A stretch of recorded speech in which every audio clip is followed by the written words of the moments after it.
I gazed past the piles of bodies toward the silver figure atop the highest tower. She was waiting for me. As Mophite approached the wall, the cheers briefly paused. The Lord has returned. Then, the cheering grew even louder. I jumped from Mophite's arm onto the wall, acknowledging the celebration. I didn't stop, heading straight for the tower where Leah stood, her silver hair flowing in the wind. Her expression of worry and relief said it all. I rushed into the tower and up the spiral stairs. The world narrowed down to my rapid heartbeat and the echo of my footsteps. As I neared the top, Leah turned to face me, the wind pinning strands of hair to her ears. She looked exhausted, her face pale from the strain of her spell, but her blue eyes remained tender. Overcome with emotion, she threw herself into my arms. "Leah," I whispered, looking at my blood-stained clothes.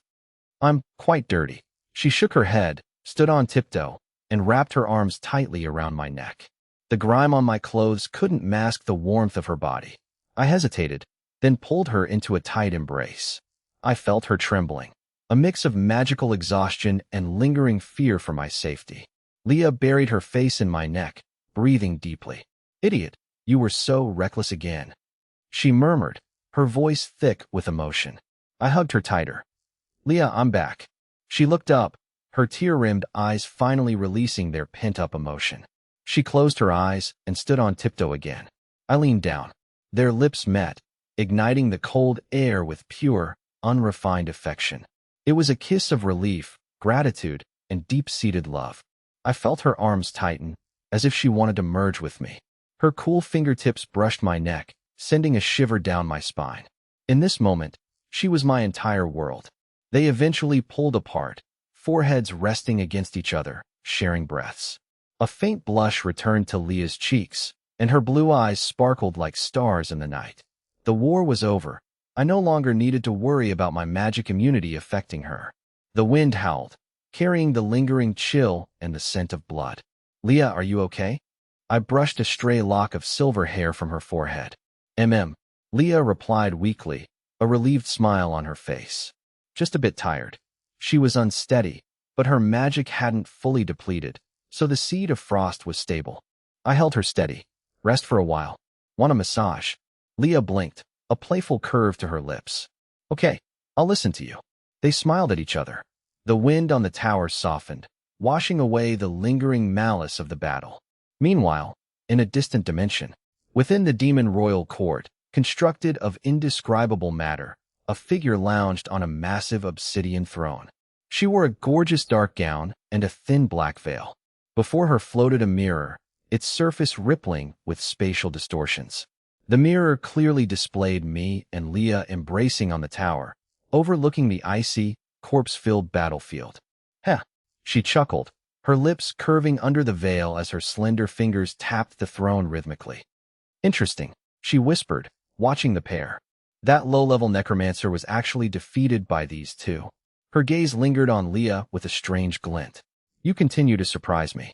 With you by his side, I feel much more at ease." She then shifted her gaze to me. Watching the young man who had braved the mountain of corpses, eyes wide as tapping fingers paused. "You truly possess such talent. Victor, do you see this?" Deep in her eyes flashed a faint, perhaps even unconscious, hint of satisfaction. It vanished instantly, replaced by her usual cold detachment. "Still, this is for the best." She withdrew her gaze, and the spatial mirror rippled like water before dissolving into thin air. She leaned back lazily on her throne, returning the hall to eternal silence. Meanwhile, on the walls of her territory, I and Leah finally pulled apart. Leah, still lacking strength, leaned against me, and I gladly supported her. "Let's go down," I said. We descended the spiral stone stairs slowly. Upon reaching the wall, we were met with a deafening roar of cheers. The soldiers, though bloodied and exhausted, were filled with ecstatic joy. Seeing me and Leah, the crowd erupted. "The Lord has returned." "Miss Leah." Soldiers parted ways, looking at us with awe and gratitude, knowing full well who had secured their victory. Though weak, Leah smiled and waved at the crowd. I nodded to the cheering soldiers, but my gaze drifted toward the grim scene outside the walls. Corpses lay everywhere, a silent, dark blanket under the leaden sky. While Caloran's undead army was no longer a threat, their remains posed a massive hazard. The joy of victory faded, replaced by a heavy sense of reality as I frowned. These ghoul remains had to be cleared. Without sunlight to purify them, their decay could trigger a plague. Orders were issued, and Fur territory shifted from celebration to organized cleanup. The air grew thick with the stench of blood and rot, yet no one complained. Ghoul remains were burned, turning into black smoke. Finally, the soldiers collected the remaining Frost Soul crystals from the ashes. I wondered if Zero and Griffin could achieve a second evolution by consuming them.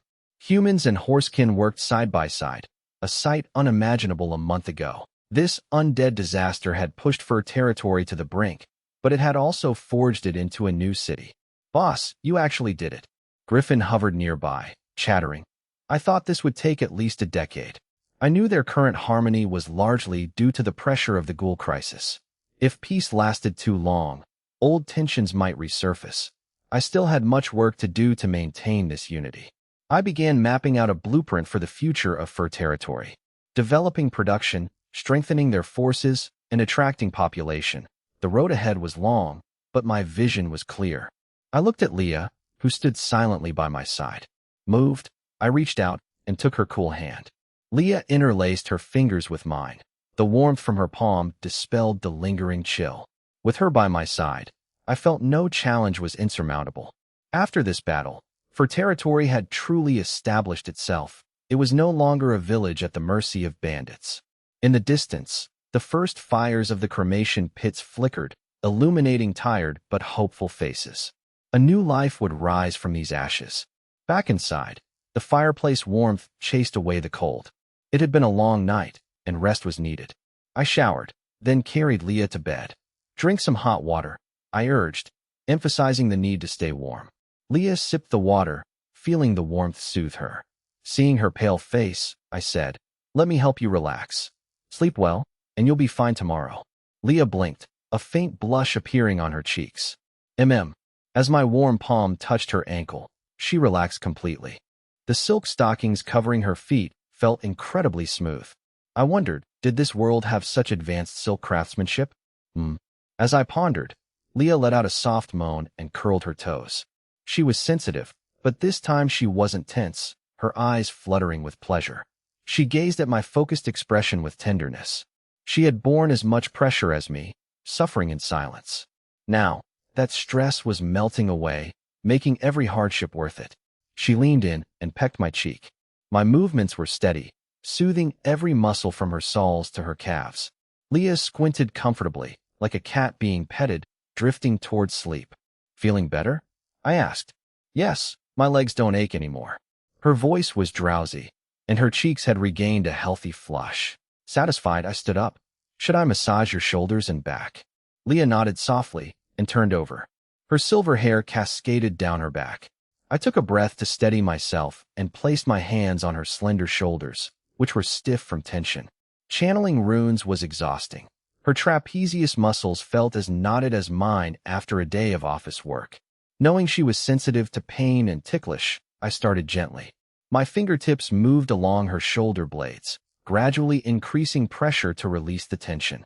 Leah exhaled, her body rising and falling with my touch. As my fingers pressed near her spine, I felt an unusual, faint warmth. I paused, puzzled. Due to the seed of frost, Leah's skin was usually cool to the touch, so where was this heat coming from? I pressed again, and the warmth persisted. I even saw a faint, moon-like glow beneath her clothing. "What is it?" Leah asked, turning her head. "Leah, your back? It seems to be glowing," I said, pointing to the spot. "It feels warm." Leah frowned, trying to recall something, but shook her head blankly. "I don't know.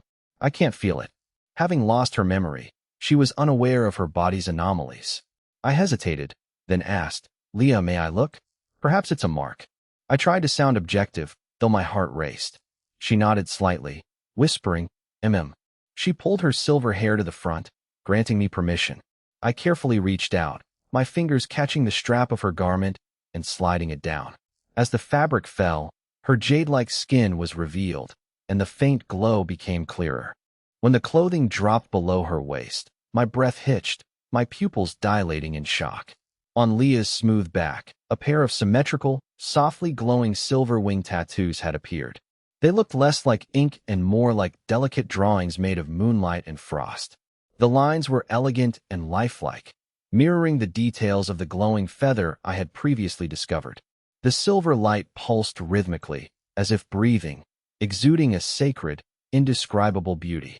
I was certain I had never seen this mark before. It looked less like a tattoo and more like a stunning piece of digital art. When did it appear, and what did it mean? I stared, momentarily speechless.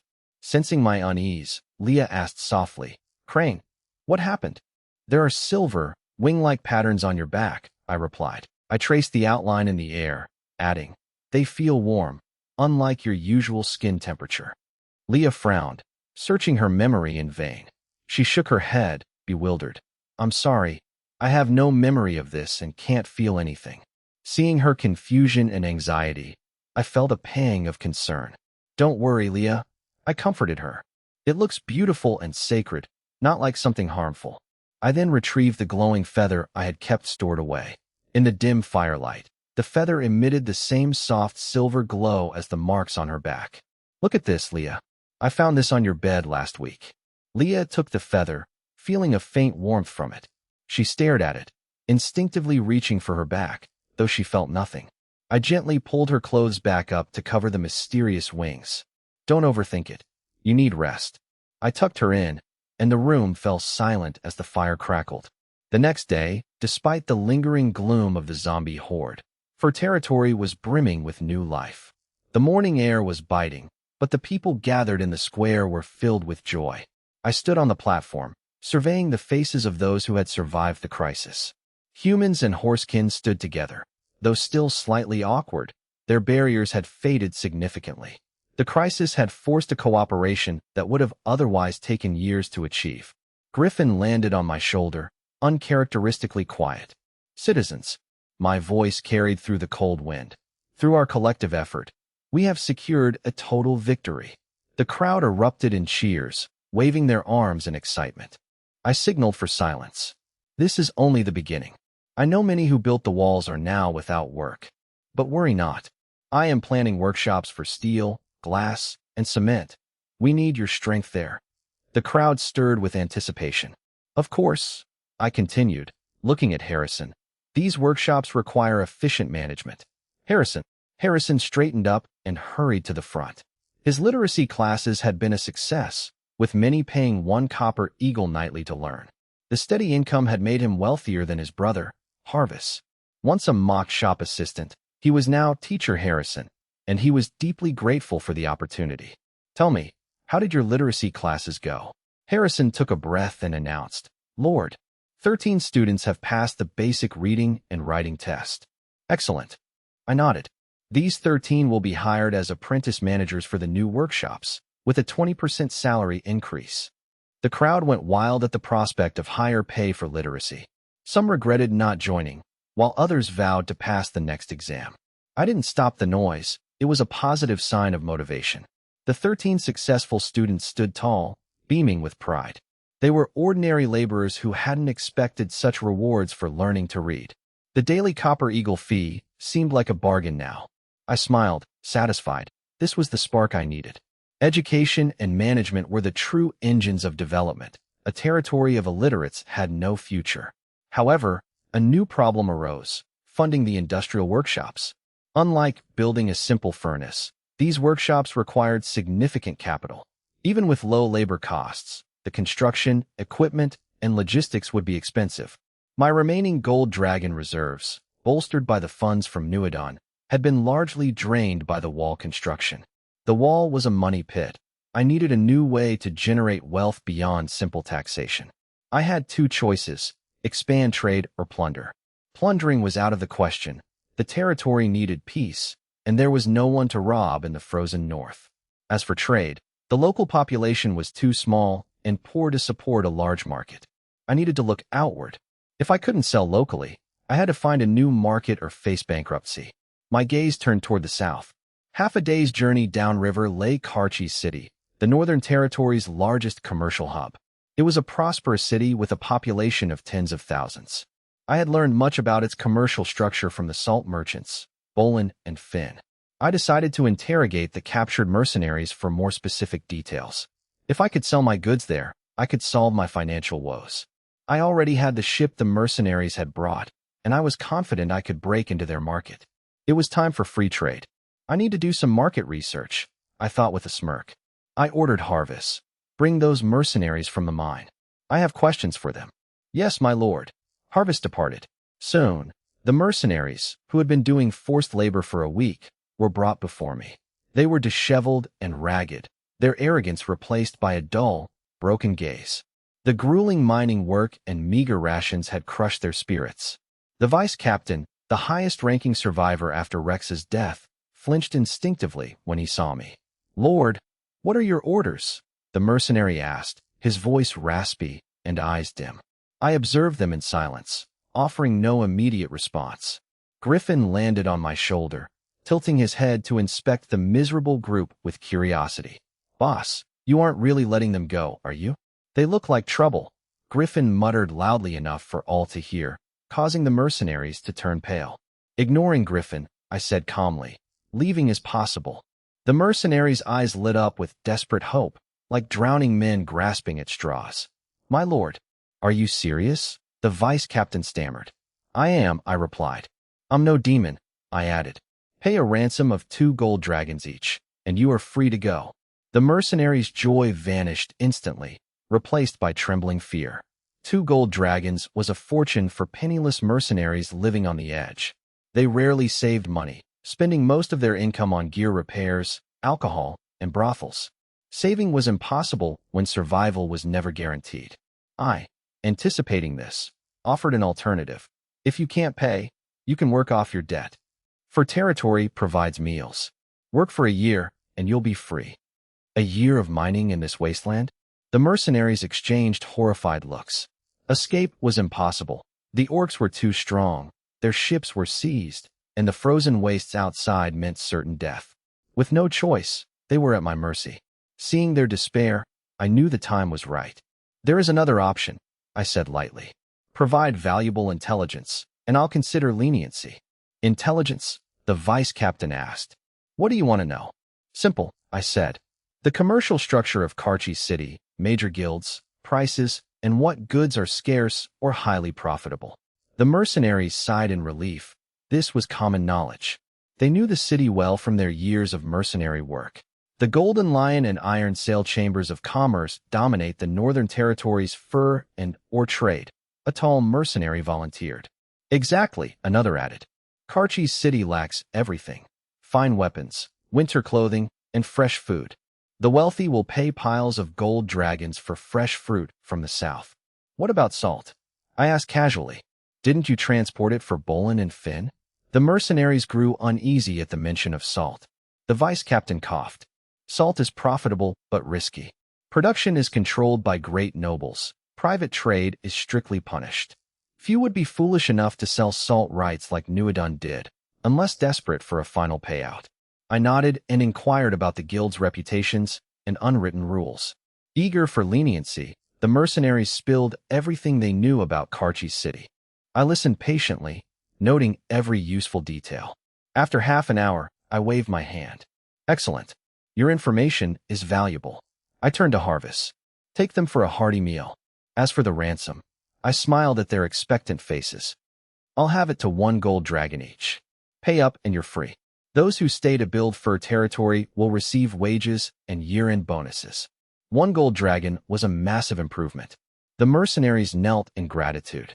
They had no intention of staying, but humans always prefer a compromise.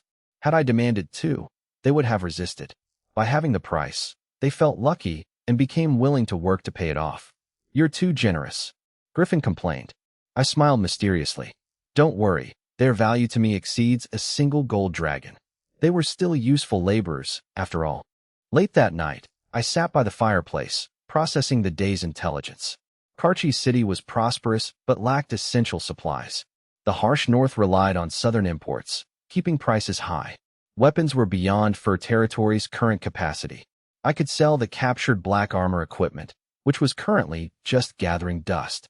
Furs were poorly processed, and food was too scarce to export. My gaze landed on a greasy rag on my table. A sudden inspiration struck. A mundane modern necessity, soap. This world lacked the religious stigma against cleanliness, though it remained filthy. Hygiene was a basic need. Lacking soap, commoners used ash or soap pods, while nobles used floral water or beeswax. Soap was easy to make, and the materials were abundant in fur territory. Animal fat and wood ash were plentiful. If I could produce high-quality soap and ship it to Karchis, the profits would be immense. It was time to harvest the market. I was confident. I needed animal fat and wood ash. Hunters had plenty of leftover reindeer and snow rabbit fat. Wood ash was equally available. I gathered the villagers to collect the raw materials. Leah looked at the dirty pile with curiosity. Crane, what is this for? Something to make our lives cleaner and more comfortable. It looks dirtier, she remarked. I activated my basic chemistry talent, flooding my mind with knowledge. The influx of centuries of knowledge left me dizzy. Knowledge was a process of accumulation. With this, I could replicate modern society or even innovate further. Soap making was simple, a saponification reaction between alkali and fat. I soaked wood ash in water to create a caustic lye, warning Leah to handle it with care. Leah watched the black water clear, fascinated by the process. Even as a Tier 6 warlock, she knew little of this alchemy. My inventions always piqued her curiosity. Reindeer fat was rendered in a large pot over low heat. The process required patience, skimming impurities until the oil turned clear and golden. The rich aroma drew Griffin, who circled the pot until I shooed the greedy bird away. Boss, that smells delicious. Is this a new snack? Griffin asked persistently. I rolled my eyes. It's for profit, not eating. Once the oil was ready and the lye prepared, the crucial step began. I mixed the oil and lye in precise proportions, stirring constantly with a wooden rod. It was a slow, demanding task. Over time, the mixture thickened and shifted from golden to milky white. Boss, it's changing. Griffin chirped, pointing with its wing. I, sweating, kept stirring. Its saponification almost done. After more stirring, the mixture became a uniform paste with a sharp, distinct scent. Next came the molding. I poured the warm soap paste into wooden molds, smoothing the surfaces. Is that it? Leah asked. I explained it needed to cool and cure, adding I would enhance it further. I wanted to make it special for Leah, not just basic soap. I gathered crushed pine needles, cloudberries, and bilberries, common Northern Territory flora. I folded the natural aromatics into the soap paste. Then, I left it to set. Initial setting would take until tomorrow, but full curing required weeks. Rushing it would leave the soap too alkaline and damaging to the skin. Leah poked the soft, springy surface of the curing soap, intrigued. Do we really have to wait so long? She asked, looking at me with anticipation. Yes, the alkalinity is still too high. It would irritate your skin, I explained. I wiped my brow, noting it needed time to cure, to become gentle. I wouldn't let the soap harm her delicate skin. However, I pointed to a viscous, pale yellow liquid at the bottom of the pot. This is ready now. Leah looked at the separated byproduct. Glycerin, I said, my basic chemistry, talent confirming its identity. Saponification yields soap and glycerin, both highly valuable. Glycerin. Leah repeated. A natural moisturizer, I explained. It absorbs moisture from the air, keeping skin hydrated. In this dry northern climate, it's a luxury that wealthy ladies will pay handsomely for. Even with her elven, natural beauty, the extra hydration would be beneficial. A man understands cosmetics when he cares enough to learn for the right girl. Leah's eyes lit up as she touched her cheek. She had never paid attention to her appearance. Having only 4 months of memories and being hunted by black armor, she had only focused on survival. I carefully decanted the glycerin into a small ceramic bowl. Though it smelled slightly of rendered fat, its potential was immense. I'll refine it further, I noted, already planning. I would add floral water and perfume to create a high-end skincare product to rake in gold dragons. With soap, glass, and cement, I had completed my transmigrator starter kit. As Leah admired the glycerin, my thoughts shifted to something far more volatile. Glycerin had uses beyond moisturizing. I recalled the formula for nitroglycerin. It was far more powerful than the black powder used in my can openers, which was limited by smoke and blast radius. Nitroglycerin was a liquid explosive dozens of times more potent than black powder. If I could stabilize it, I could blast through the frozen earth to reach the orichalcum, mithril, and adamantine infer territory. Manual excavation of the permafrost was impossible. Explosives were the only way. Black powder was too weak for mining. Nitroglycerin was the industrial solution needed for fur territories development. It would revolutionize mining at Dragon's Rest and Blackstone Cliff. It would also be a game-changer for defense and construction. My eyes burned with ambition. "Boss, why are you smiling so creepily?" Griffin asked. The bird perched on the windowsill, suspicious. It feared I was cooking up another dangerous toy. I dismissed the bird, regaining my composure. Nitroglycerin was notoriously unstable, sensitive to vibration, impact, and heat. Known on Earth as the Devil's Tears, it was lethal if handled poorly. Even with my magic immunity, a chemical explosion could still kill me. Safety was paramount. I needed glycerin, concentrated nitric acid, and sulfuric acid. I had the glycerin and sulfuric acid. I had previously extracted sulfuric acid from the digestive fluids of dissected ghouls. It was pure enough for my needs. My basic chemistry talent provided the necessary purification methods. The final, most difficult component was the concentrated nitric acid. I pondered how to produce it with my limited resources. Industrial ammonia oxidation was impossible without platinum catalysts. That path was closed. I would have to use the laboratory method, heating nitrate salts with concentrated sulfuric acid and distilling the nitric acid. I realized the dragon remains in the dragon sleep cave were a massive source of saltpeter. Theory confirmed. Time to act. I initially only considered saltpeter for black powder, but now saw a far more powerful application. With saltpeter and my concentrated sulfuric acid, I could synthesize concentrated nitric acid through careful distillation. Leah, a high-level ice warlock, made the necessary cooling process trivial. "Perfect," I exclaimed. "What's perfect?" Griffin squawked, confused by my sudden excitement. Leah watched curiously, sensing my intense shift in mood despite not understanding my technical jargon. I took a deep breath to steady myself. I took Leah's hand, saying softly, "Just found a way to make the fur territory much stronger." I kept the details of nitroglycerin to myself to avoid worrying her prematurely. I envisioned a new future, soap for trade and prosperity, and nitroglycerin to protect it. One would gently improve the world, while the other would violently clear its obstacles. "Are you going out?" Leah asked, noticing the gleam in my eyes.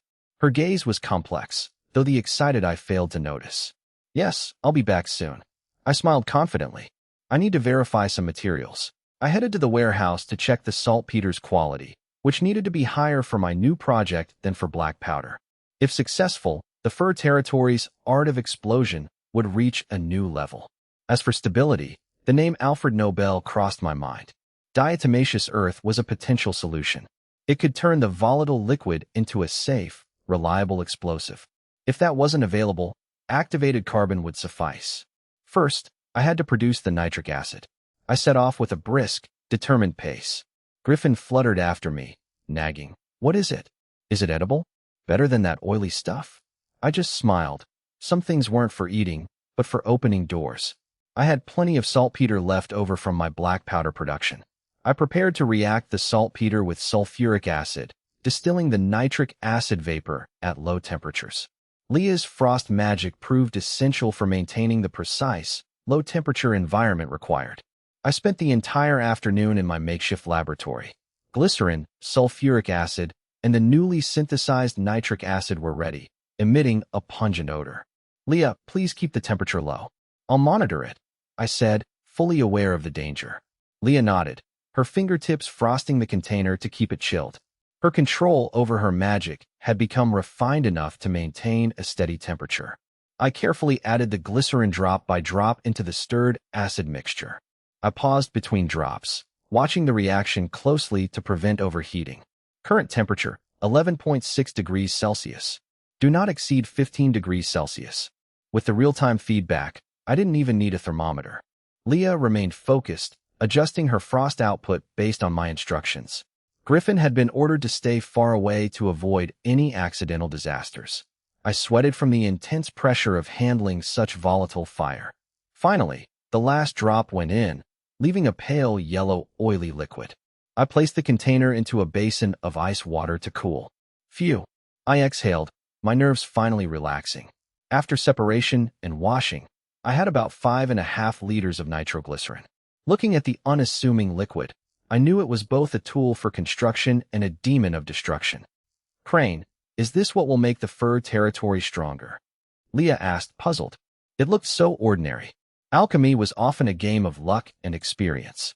But chemistry was precise. Follow the steps, and you get the result. It's dangerous, but very useful if handled correctly. I decided to wait until I made a safer version before showing her its true power. Evening arrived, and the fireplace crackled warmly. A feast was laid out, including roast venison and mushroom soup. Griffin tried to steal a piece of meat, but I blocked him with a fork. Stingy boss. Griffin squawked. I pointed to its own bowl of jerky. Leah seemed distracted, barely touching her food. She kept glancing at me or out the window. What's wrong, Leah? Is the venison not to your liking? She shook her head, poking at her food. No, it's good. Crane, She hesitated, struggling to find the words. I set down my utensils, noticing her pale face and underlying worry.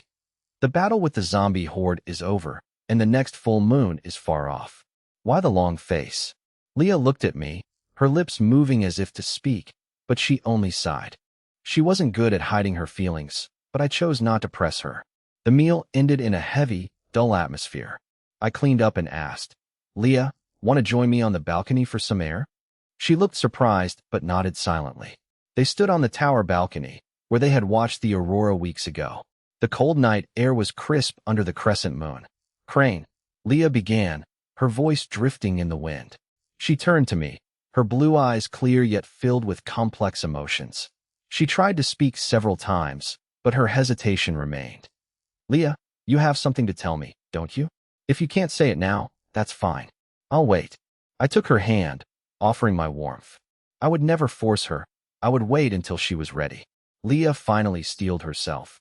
Crane, the things you've made with alchemy, the soap, cement, glass, and everything else, she paused, searching for words. They are miraculous and useful, but I listened quietly, sensing that what Leah was about to say held great significance. But Leah took a deep breath, her voice trembling. I feel that these things, your ideas, your words, and even the way you look at this world, are completely different from anything I know. My heart sank. Leah lowered her gaze. Crane, I know I've lost many memories, but the longer I stay by your side, the stronger this feeling grows. You possess knowledge I can't comprehend and create things that could change the territory, even the world. You are like a mystery. She looked me in the eye, her expression filled with confusion, unease, and a trace of fear she hadn't realized was there. Yet, I had only ever protected her. Crane, her voice shook. You don't belong to this world, do you? The night wind swept across the terrace, lifting strands of Leah's silver hair. I didn't answer immediately. My silence confirmed her suspicions. So it was true. The anachronistic knowledge, the impossible inventions, and that fleeting look of detachment when I gazed into the distance, it all made sense. Crane. Leah's voice was soft but heartbreakingly firm. Actually, none of that matters. I looked at her in surprise. In the moonlight, the elf's pale face was illuminated by eyes as bright as the starry sky. As I started to speak, Leah gently placed a finger on my lips. Please, let me finish. She shook her head. I don't care where you come from or who you are. I only know that when I was in despair, you reached out. When I was seen as a calamity, you chose to believe in me and protect me. She stepped closer, the night wind carrying her jasmine-like scent toward me. You made me feel warmth again. You taught me what it's like to be trusted. Her eyes reddened, her voice choking. You pulled me from the cold abyss time and again. Without you, I would have died under the black armor's blade or turned into ice. You gave me a future. She recalled me cutting my palm to save her, my clumsy but gentle massages, and my unwavering support. These memories warmed her long-frozen heart. Crane, Leah lowered her head, her fair cheeks flushing a deep, beautiful red in the moonlight. She gathered her courage and looked up, her eyes brimming with moisture. I like you, Crane. Not because you're the Lord or because you help suppress the seed of frost, but because you are you. Every day with you is better than the 3 months since I woke up. I love watching you work, hearing your strange theories, the warmth of your hand, and the feeling of being held by you. Her voice became a whisper, her face burning. She felt that if she didn't say this tonight, she might never have the chance again. My heart felt as if it had been struck, then wrapped in soft feathers. I felt the absolute sincerity in her words. So, tears spilled from her eyes. So, Crane, don't leave, okay? She gripped my sleeve tightly, as if holding onto a lifeline. I know you might not belong here and could leave one day. But, while I can still see you, while I can still feel you, please don't abandon me. If you must go, at least tell me, so I know. Will you? She pleaded, her vision blurred by tears. She feared this warmth was a mere illusion, and that she would return to her endless, cold solitude. Seeing her weep, my heart ached. I had never realized my actions and distant gazes had caused her such profound anxiety. In her simple, lonely world, I was all she had. Crane, am I being selfish? But I reached out and gently wiped the tears from her cheeks. Fool, how could you be? I said softly, don't cry. I pulled her into my arms, letting her feel my heartbeat. Leah, listen. I whispered into her ear. It's true. I don't fully belong to this world. Leah trembled, clutching me tighter. But I continued with unwavering certainty. From the moment I decided to stay and protect you and the fur territory, this place became my home. I lifted her face, looking into her eyes. I won't leave you, Leah, unless you no longer need me. No, I will always need you, she interrupted urgently. I chuckled, dispelling the night's chill and her lingering fear. Then there you go, I said, flicking her nose. Stop overthinking. Leah, I said solemnly, I like you too. I have since the first moment we met. Perhaps it was when she clung to me in the cave, or when she exhausted her magic power to protect the villagers. Or perhaps, in some fleeting moment, her gentle smile had simply taken root in my heart, leaving no room for anyone else. I want to see the world with you. Will you come with me? Leah's eyes widened, tears still on her lashes, replaced by joyful disbelief. I will. I didn't wait, capturing her cool, soft lips in a kiss. There was no hesitation, only the union of two hearts and a profound promise of love. The moonlight cast their shadows long, freezing the moment in time. After a long while, they parted. Leah's cheeks were flushed, her breathing shallow, but her blue eyes were clear of worry, filled only with happiness and peace. Crane, she buried her face in my chest. You mustn't lie to me. Never, I promised, holding her tighter. I will always be here, by your side. The night in the fur territory remained cold. The next morning, though still in the polar night, the light was sufficient. Following last night's conversation, the atmosphere in the Blackstone Castle dining room was filled with a subtle sweetness. The long oak table and the fireplace remained the same. But between me and Leah, an invisible bond now tied us together forever. Leah sipped her warm milk, the melancholy of yesterday replaced by a serene, post-storm relief. Her blue eyes drifted to me, a faint smile playing on her lips that only I could understand. I knew this subtle change meant more than any words. Xiao Ku, her feet dangling off the stool, focused on her honey-drizzled pancakes. After all the hardship she'd endured, she deserved something sweet. Since moving into Blackstone Castle, Xiao Ku has been well fed, and Leah gladly prepares an extra breakfast for the lonely little wolf girl. Unlike Marlin and his kin, Xiao Ku is truly alone, having lost her last relative to the ghouls. The three loneliest souls in fur territory have come together. The wolf girl stuffs her cheeks with honey-glazed bread. She glances at me and Leah, her amber eyes reflecting a childlike realization. Sister Leah, Xiao Ku mumbles, you look shiny today?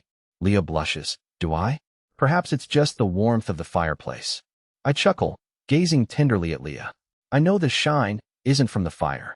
I break a fresh loaf and hand her half. Their fingers brush, sending a spark of warmth through their hearts. Last night's confession lingers, making this morning feel precious.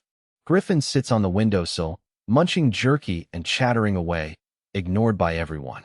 Zero, lying by the fire, senses the mood and lets out a soft "woo" in agreement. The wolf nudges Xiaoku for a treat. She laughs and feeds him a piece of her flatbread. Zero eats happily, and Xiaoku strokes his fur. Seeing them bond, I feel relieved.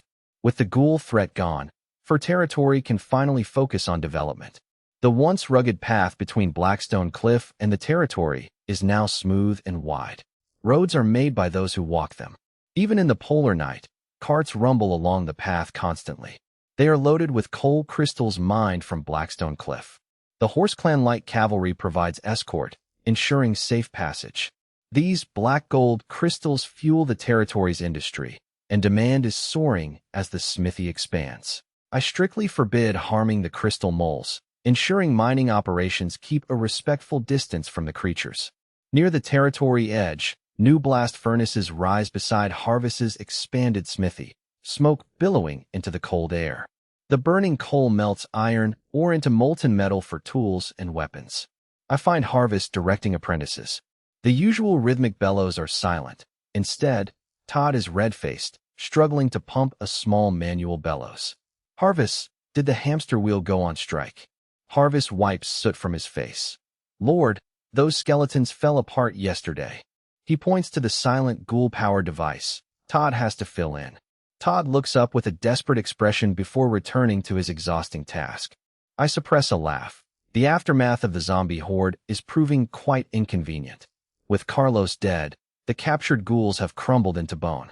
So, perpetual motion isn't so perpetual after all. The device's failure is a minor setback, not a disaster. Ghoul power was always intended as a temporary stopgap. Harvest, remember what I said? Once the walls are done, I'll send Mofite to help. I gesture to Mofite, who lowers its massive head to peer into the smithy. Though its appetite is quite large. Haha, Lord, we have plenty of iron. With its help, our efficiency will skyrocket. Mofite will help, but human labor alone isn't enough for long-term growth. That afternoon, I walk to Fur Creek. The water flows swiftly despite the thin ice at the edges. Seeing the current, I sketch a water wheel design back in my study. It's a massive project requiring precision, but it will provide endless power for furnaces and future mills. I plan to discuss it with Harvest and skilled craftsmen. I also contemplate the concept of a steam engine. The steam-tied talent grants me deeper insight, and I begin drafting complex engine schematics. However, the required materials and precision are currently beyond Fur Territory's reach. Sealing the piston and cylinder is a major issue, and the boiler's pressure resistance needs testing. I tap my quill against the parchment. I must be patient. The road to industrialization is long, but the first step is taken. By the creek, cold wind whips ice crystals. I wrap my coat tighter, exhaling a cloud of mist. I am surveying the site for the water wheel. Good morning, Lord, a voice calls out. I see Titania and several horsekin women pulling a large fishing cage from the icy water. The cage holds struggling river fish. Despite their fatigue, the women look joyful. Good catch, Titania, I smile. Thanks to you, Lord. Titania beams, tucking a strand of hair behind her ear. The catch is steady. With the men hunting and us gathering wild vegetables, the tribe is finally fed. The other women bow in gratitude, having found new hope in Fur Territory. Boss, any fish? The big ones. Griffin lands on my shoulder, eyes fixed on the cage. Always eating, I tap its head. This is the result of Titania's hard work. Titania laughs. It's fine, Lord. We're happy to share if it wants some. Ignore it. It already had breakfast. I decline, leaving the bird dejected. I turn to Titania. Besides fishing, do you have other food sources? Yes, Lord, Titania nods. The men hunt in the fir forest for snow rabbits and reindeer. The children help us gather wild vegetables and mushrooms. We even found a patch of lingonberries for jam. I nod, satisfied to see everyone working toward a better future. The horsekin have largely secured their own food supply. Ancient skills like hunting and gathering are thriving in this cold land. The workshops are hiring, if you're interested. We know, Lord, Titania replies. Some sisters are learning weaving, and the young men are interested in blacksmithing. Seeing the horsekin orcs integrating into Fur Territory, I felt relieved, though I knew this was merely a temporary arrangement. The orcs still lived in reinforced hide tents, which remained dangerously thin against the brutal Northern Territory winter. Titania, are you settling in well here? I asked. Titania's smile faded as she sighed. Tents are just tents. When the wind picks up at night, it's cold, especially for the children. I understand, I nodded. I'm planning to build brick and tile houses. They'll be much warmer. Brick houses. Titania's eyes lit up, and the other horsekin women looked on with longing. Having lived in tents their whole lives, the idea of a sturdy, windproof home was an unimaginable luxury. Really, Lord? Can we truly live in such houses? A young woman asked. Of course, I replied. Since you've chosen to stay in Fur Territory, you are my people, and you deserve better conditions. Leaving them, I headed toward the horsekin camp instead of returning to Blackstone Castle. I needed to discuss the tribe's future with Marlin. With the zombie horde threat gone, I needed to know if Marlin intended to return to their ruined homeland or seek a new home. Fur Territory was in recovery, and Marlin's experienced warriors and industrious people were invaluable assets. Fur Territory offered freedom, provided one wasn't a threat. I hoped they would stay, but the choice remained theirs. Marlin was training young warriors when I arrived. He stepped forward, bowing slightly. Lord. I gestured for him to walk with me through the camp. Despite the scarcity of supplies, the camp hummed with a resilient vitality as people repaired tools and tanned hides. Marlin, you've been here a while now. I began. With the zombie horde gone, what are your plans for the future? Marlin looked at the children huddled with their mothers, his expression complex. Lord, to be honest, we cannot go back. His voice dropped. The tribe fears the north after the disaster. I think they've grown accustomed to life here. Do you miss the grasslands? Miss them? No. Only the fallen are worth remembering. Where our people are, that is the Golden Hoof tribe. I nodded, understanding. And finding a new home? Marlin gave a bitter smile. This ice field is vast, but few places are suitable for us. We've seen enough desolation.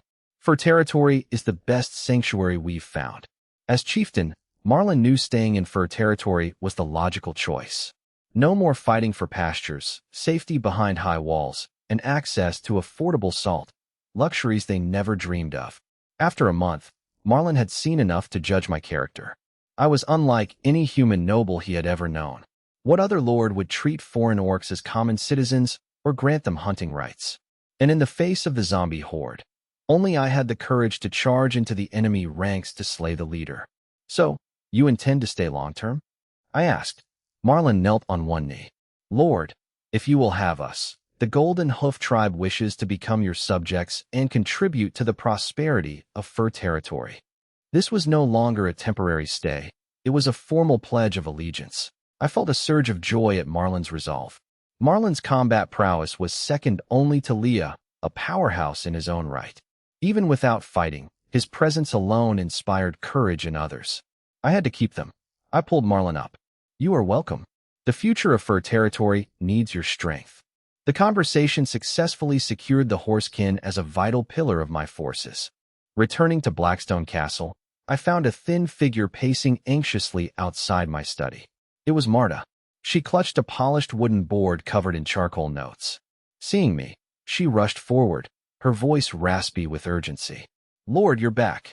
My heart sank. What is it, Marta? What happened? Marta handed me the board. Lord, these are the territory's recent expenses and the remaining balance. Her voice was barely a whisper when she mentioned the balance. I took the board. I was familiar with this primitive accounting method, Marta's own invention using symbols and numbers. It was an impressive innovation for a teenage girl. It lacked detail, but I decided not to overwhelm her with concepts like double-entry bookkeeping just yet. I scanned the board from top to bottom. Costs for wall repairs, workshop equipment, wages, horsekin subsidies, and coal mining tools, each item followed by a significant number. At the bottom, the figure representing our liquid capital was alarmingly small. I frowned, my voice dry. This is... Marta looked down, trembling. Lord, based on current project progress and daily expenses, we can only last another 2 weeks. 2 weeks. I gasped. The zombie horde was gone, but now the territory faced bankruptcy. I knew development was expensive, but not this fast. Walls, smithies, water wheels, soap production, all were for the long term. But my all-in approach had drained the reserves of a territory already weakened by war. Money didn't vanish. It simply moved from my private treasury into steel, tools, and the growing smiles of my people. Yet, smiles couldn't pay for materials. As an investor, I was being drained by my own territory. I understand, I said, forcing a calm tone. You've done well, Marta. The accounts are clear. Thank you. Marta looked uneasy. Lord, don't worry. I waved her off. It's manageable. I put on a brave face, but my mind raced. I headed to the dining hall. Leah, a full-bellied Xiao Ku, and Griffin were there. Crane, what's wrong? Leah sensed my gravity immediately. I sat down with a bitter smile, telling Leah that the fur territory's coffers were nearly empty. Leah was stunned, her blue eyes wide with surprise, while Xiao stopped rubbing her stomach to watch curiously. Griffin, however, perked up at the mention of empty pockets, eagerly suggesting they go fundraising, a euphemism for robbery. I silenced the bird with a glare. When Leah asked for details, I summarized Marta's grim financial report. Leah frowned, wondering if their soap production could bridge the gap. I shook my head. The soap needed a month to cure, but we needed immediate liquidity. I desperately needed assets that could be converted into gold dragons right now. The room grew heavy. I considered my options. Rating was out, and local commerce was insufficient. My gaze turned south to Kalsa City, and I announced we had to go there. I decided we would leave within 2 days, planning to sell the captured black armor gear and use the seized ship. I had already gathered intelligence on Kalsa City's market from their captives. It was a bustling hub with a high demand for quality equipment. Leo worried about the distance and the time required for the trip. I insisted we would make a quick, targeted trip to sell the goods, aiming for a 3-day turnaround. Seeing my resolve, Leah agreed to accompany me. Griffin excitedly begged to join, claiming he could act as a scout. Griffin was simply bored with the territory and eager for a vacation disguised as a business trip. Xiao Ke timidly asked to join as well, offering to help carry cargo. No, Xiao Ke. I ruffled her ears, tasking her and Zero with guarding the home front. Okay. Though disappointed, she obediently accepted. The plan was set. I immediately moved to organize the expedition with Harvest and Willis. A rescue mission for the territory's finances was underway. How would the commercial jewel of the North receive this strange caravan? They would use the medium-sized cargo ship left behind by the mercenaries who had tried to extort them. I assessed the ship, a 60-ton vessel, perfect for our needs. Operating it required 14 experienced sailors. Since my villagers and orcs lacked maritime skills, I would conscript the captured mercenaries. I ordered Harvest to bring the captive mercenaries from the mine. Harvest complied immediately. I headed to the warehouse with a curious Leah in tow. She knew I had another plan. The warehouse was filled with mountains of captured black armor gear. The fur territory no longer needed such inferior equipment. Thanks to my metallurgical improvements, our new high-carbon steel far surpassed the black armor. However, in the martial culture of the North, this gear was still a valuable commodity. I designated the weapons for sale. I then turned to crates filled with glass cups and vessels. Though early prototypes, they were far superior to anything else available. In an era without glass, these were absolute luxuries. I also added high-quality snow hair and reindeer pelts to the cargo list. Leo wondered if these items would sell well in Kalsis. I was confident. The weapons were functional, the glass was for the wealthy, and the furs were essential for the northern winter. Harvest arrived with the dejected mercenaries, who feared further forced labor. The captives looked haggard from their recent work. I asked who knew how to sail. All raised their hands. They were professional escorts, after all. I offered them a deal. I needed 8 sailors to pilot the ship to Kalsis and back. In exchange, I would waive their remaining ransom.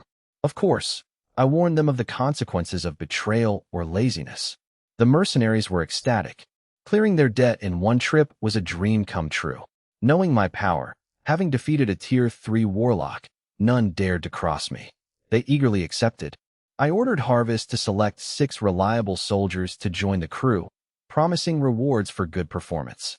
Griffin landed on my shoulder, questioning the mercenaries' loyalty. I dismissed the concern, confident in my ability to control them. With the crew and cargo set, I had one final stop, the Dragon Sleep Cave. I led Harvest and a team to retrieve a mysterious object. When they unearthed a half-meter-long, fossilized claw with ancient markings, everyone was struck by its oppressive aura. Harvest stammered, overwhelmed by the artifact's presence. I held a dragon bone, my trump card. A genuine fossil of this magnitude was priceless and guaranteed to cause a sensation anywhere. Yet, it was a double-edged sword, exposing it could threaten the peace of fur territory. Regardless, the bone's value was essential to provide the startup capital I desperately needed for my territory's development. I decided to keep it as a contingency, only revealing it if absolutely necessary. Everything was ready. Under the dim light of the polar night, a refurbished cargo ship sat moored at the Blackstone Castle pier. Sails caught the cold wind as I entrusted the territory to Harvest, Marlin, and Marta. Harvest would handle security, Marlin would oversee engineering and interspecies relations, and Marta would manage finance and logistics. Xiaoku and Zero were tasked with guarding the castle. Though disappointed, the wolf girl nodded in acceptance. Zero hung its head, clearly saddened by the prospect of such a long separation from me. "Don't worry, Lord Crane, Sister Leah, we'll guard the home," Xiaoka promised, thumping her chest. Mo-fight, now on excellent terms with Harvest, required no further concern. As departure neared, the residents of Fur Territory gathered at the pier to see them off. "Don't worry, we'll be back soon. It's too cold, everyone go home," I urged. Despite my words, the crowd remained, offering warm wishes for a safe journey. I and Leah stood at the bow. "Set sail," I commanded, and the experienced mercenaries sprang into action. The ship cast off, moving slowly toward Calcis in the south. Griffins circled above the mast, screeching excitedly as if singing for their voyage. Inside the warm cabin, I watched the glowing snowy banks recede. It was my first time leaving for territory. Leah leaned against my shoulder, finding peace in my presence. She sat quietly, eyes closed, savoring the moment. As long as she was with me, the scenery was beautiful. I looked forward to presenting our gift to Calcis. The fireplace crackled, dispelling the chill of the polar night.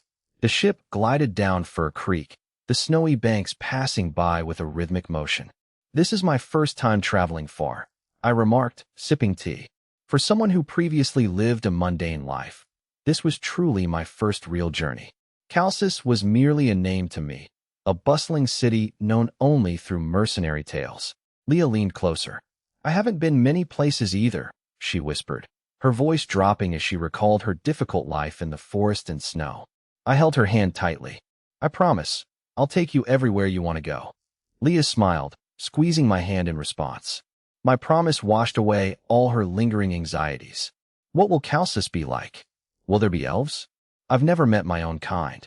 "Likely, it's the largest commercial city in the north," I replied. "But a beautiful silver-haired elf like you will be the center of attention."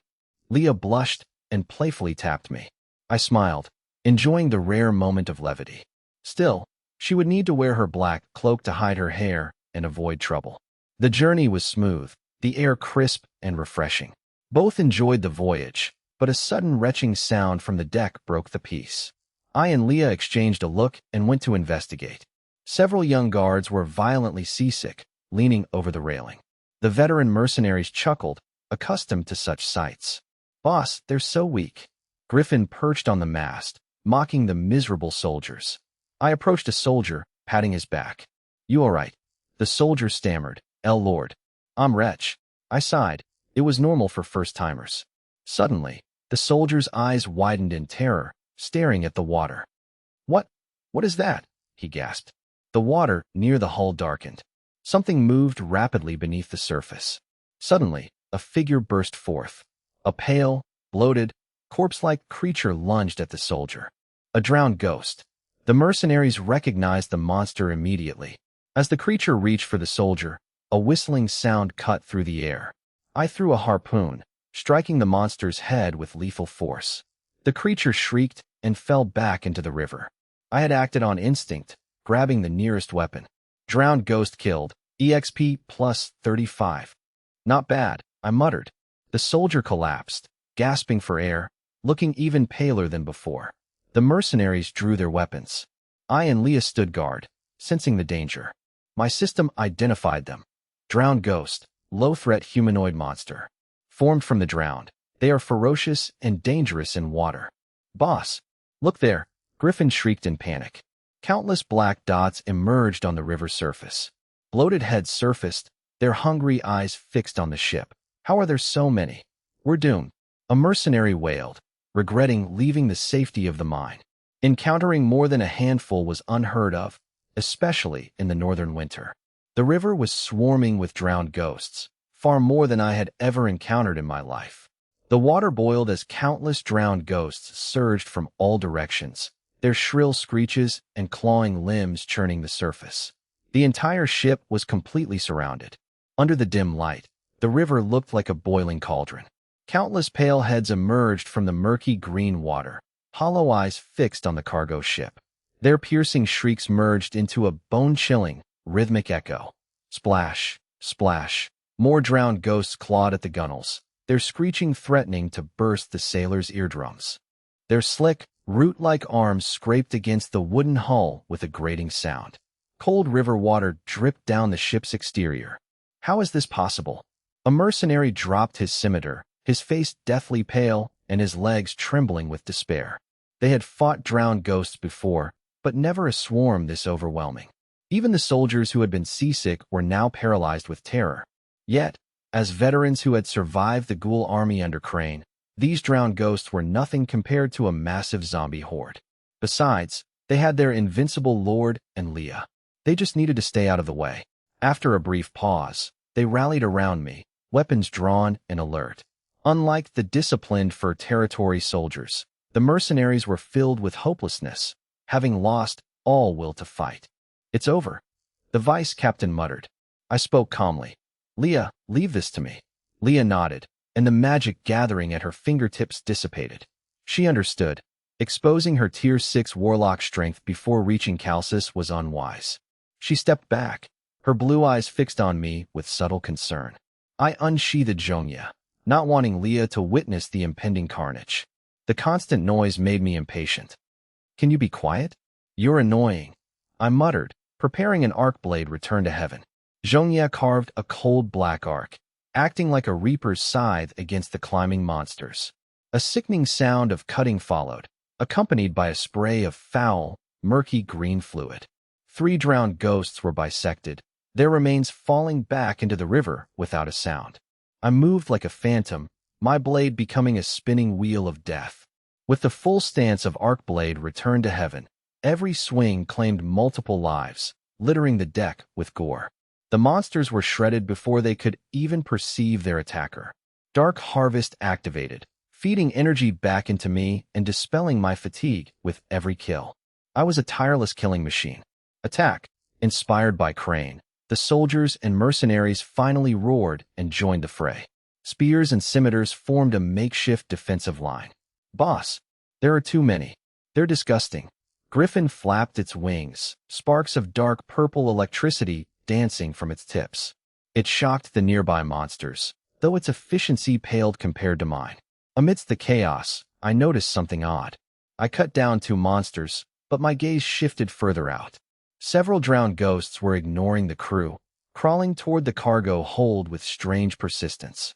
Their eyes held a hunger deeper than mere flesh. Strange, they aren't targeting us. Was it the dragonbone fossil? More monsters swarmed the deck, heedless of death. They lacked pain receptors, biting and crawling even after being dismembered. I moved through the swarm, leaving a trail of corpses. Eventually, the monsters' movements faltered.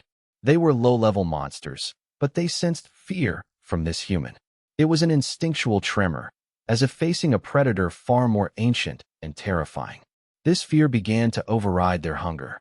Monsters near me began to retreat, their eyes showing genuine terror. Roar! The shrieks died down as the retreat spread like a plague. The assault weakened, leading to a chilling sight.